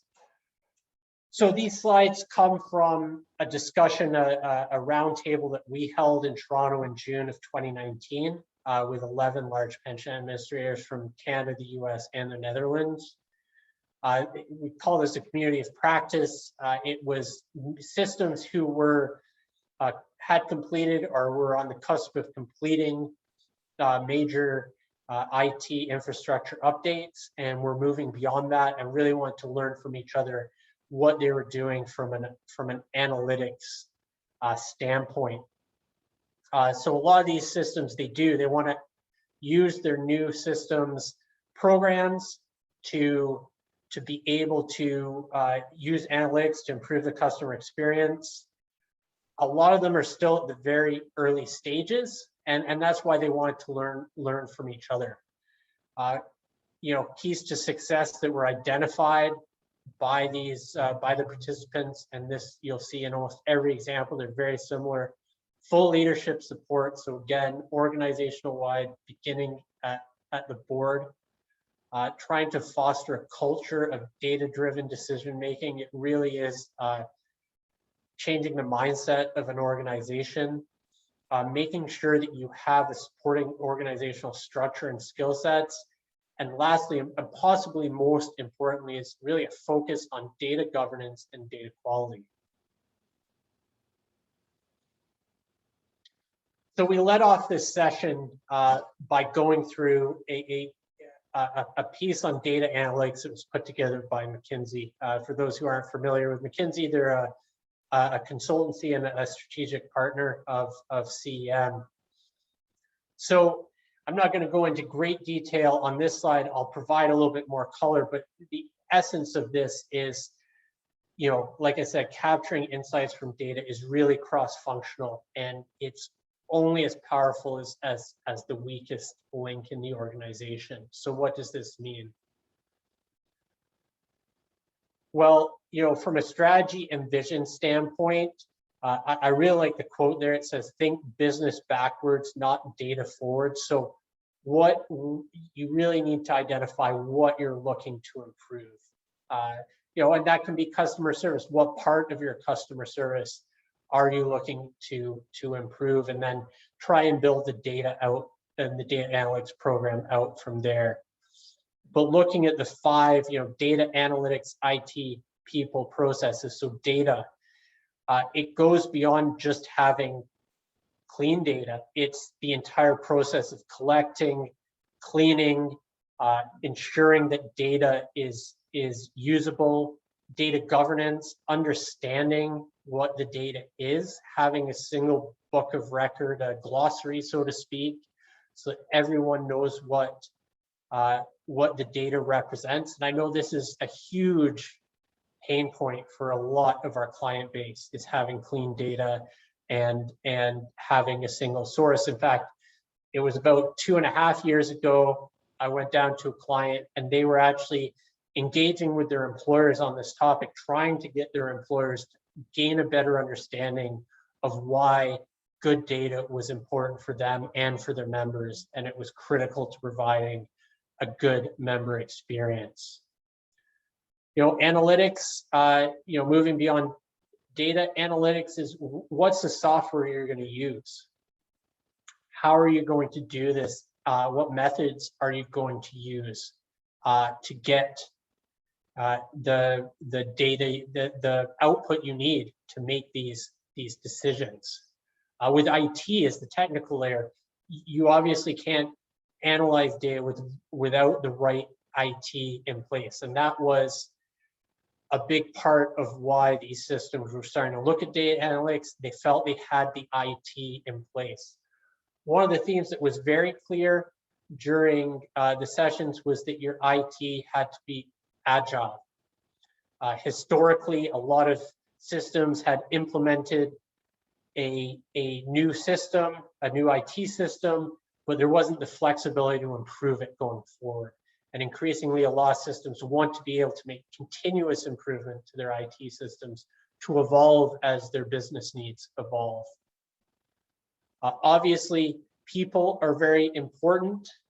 And it's not just, I'm not just talking about, you know, it says not just geeks, not just the data people. It's really about fostering an understanding between the business owners and the analysts, so they understand the business requirements, so they're able to do the right sort of analysis to get meaningful results. And finally, there have to be good processes involved to make sure that everything stays relevant, that the analytics, that the business needs get communicated to the analytics department provides meaningful data, and so forth. And, you know, like I said, it's really only as strong as the weakest link in this in the chain. Now to get just quickly cover some examples that were given by funds that were part of this roundtable. This is from BC Pension Corporation, from a fellow West Coast pension system from Canada that administers all the major public pension systems in the province of British Columbia. They were looking to embark in this. What I really like is, you know, their strategic plan. They said they wanted to move from hindsight, insight to foresight.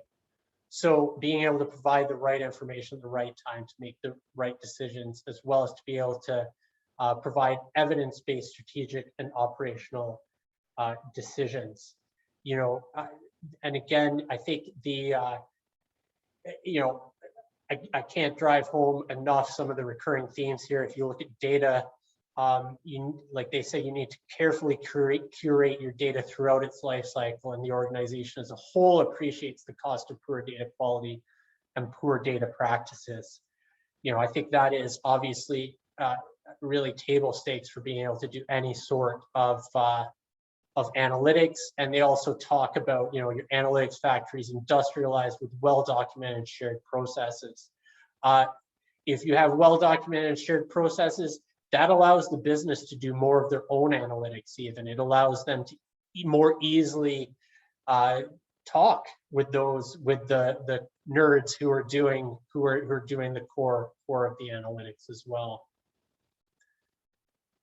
Another system that was there was from the province next to British Columbia, Alberta. Alberta Pension Services similarly manages the administration of the major public sector pension arrangements in Alberta. After they'd gone through their modernization, their first step was implementing a dashboard to support operational performance. They pretty much got that up and running, and this was, you know, they really wanted to then move into analytics using AI and allow, like, as I talked about the last one, self-serve analytics for both internal and external stakeholders to allow real easy use of the data. They identified some keys to achieving the self-service capabilities, you know, a centralized repository of all data, defined data governance, framework and organization, data quality management, and a community of practice aligning all users. So again, very common themes. So this was actually what they'd been able to accomplish with their real-time dashboards even before they got into true AI. So they had a goal of paying all their new pensions within 30 days of a member retiring. Prior to the rollout of the dashboards, they were only doing this for about 30% of members, so not a great result. But they were able to change this to over 90% of the time through the real-time dashboards because they were better able to allocate resources to support outstanding case files as required. So they were really able to get better line of sight to what was outstanding and allocate the resources accordingly. They were also realized they were able to predict if a member retiring will defer or will take a payout. And they were able to do this with about 96% accuracy. So this allowed them to manage the workflow. If they were in a period of lower activity, they would often prepare all the paperwork when the member requested retirement, knowing 96% of the time they were going to be right. And this allowed them to free up workforce for if things got busier. The other thing they were doing, they were able to predict who would be retiring in the next 12 months. Obviously a lot of members will retire based on their earliest unreduced date. They've done some analytics. Based on this, they started to proactively target that subset of the member base to remind and educate members proactively in the hope of making members more satisfied, but it also allowed them to plan their resources accordingly and highlight when they may have higher volume levels. This is a high-level roadmap of their entire project towards advanced analytics. Like I said, when they gave this presentation in mid-2019, they were only at an early stage, and they've been kind of moving through this. And it's not been an easy process for them. They've actually had quite a few budget cuts due to COVID. But obviously a big project organizational wide that involves both IT and data management.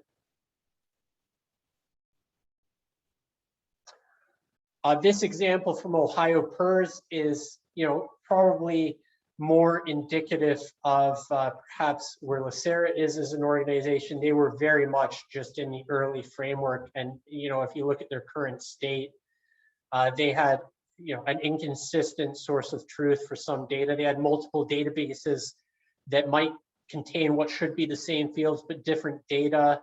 Data was siloed by division. Inconsistent definitions of data led to incomplete data or bad data. They had limited governance around it, a lack of shared knowledge across their organization, and they found it was very operational and reactive. So a very similar comment to what we saw from BCI. So very similar process that they wanted to go through to move forward there. Lastly, APG, the very big Dutch system, they have a very large data analytics program. They have a little bit of an advantage because the Dutch government has fantastic data on everyone they can tap into. So they have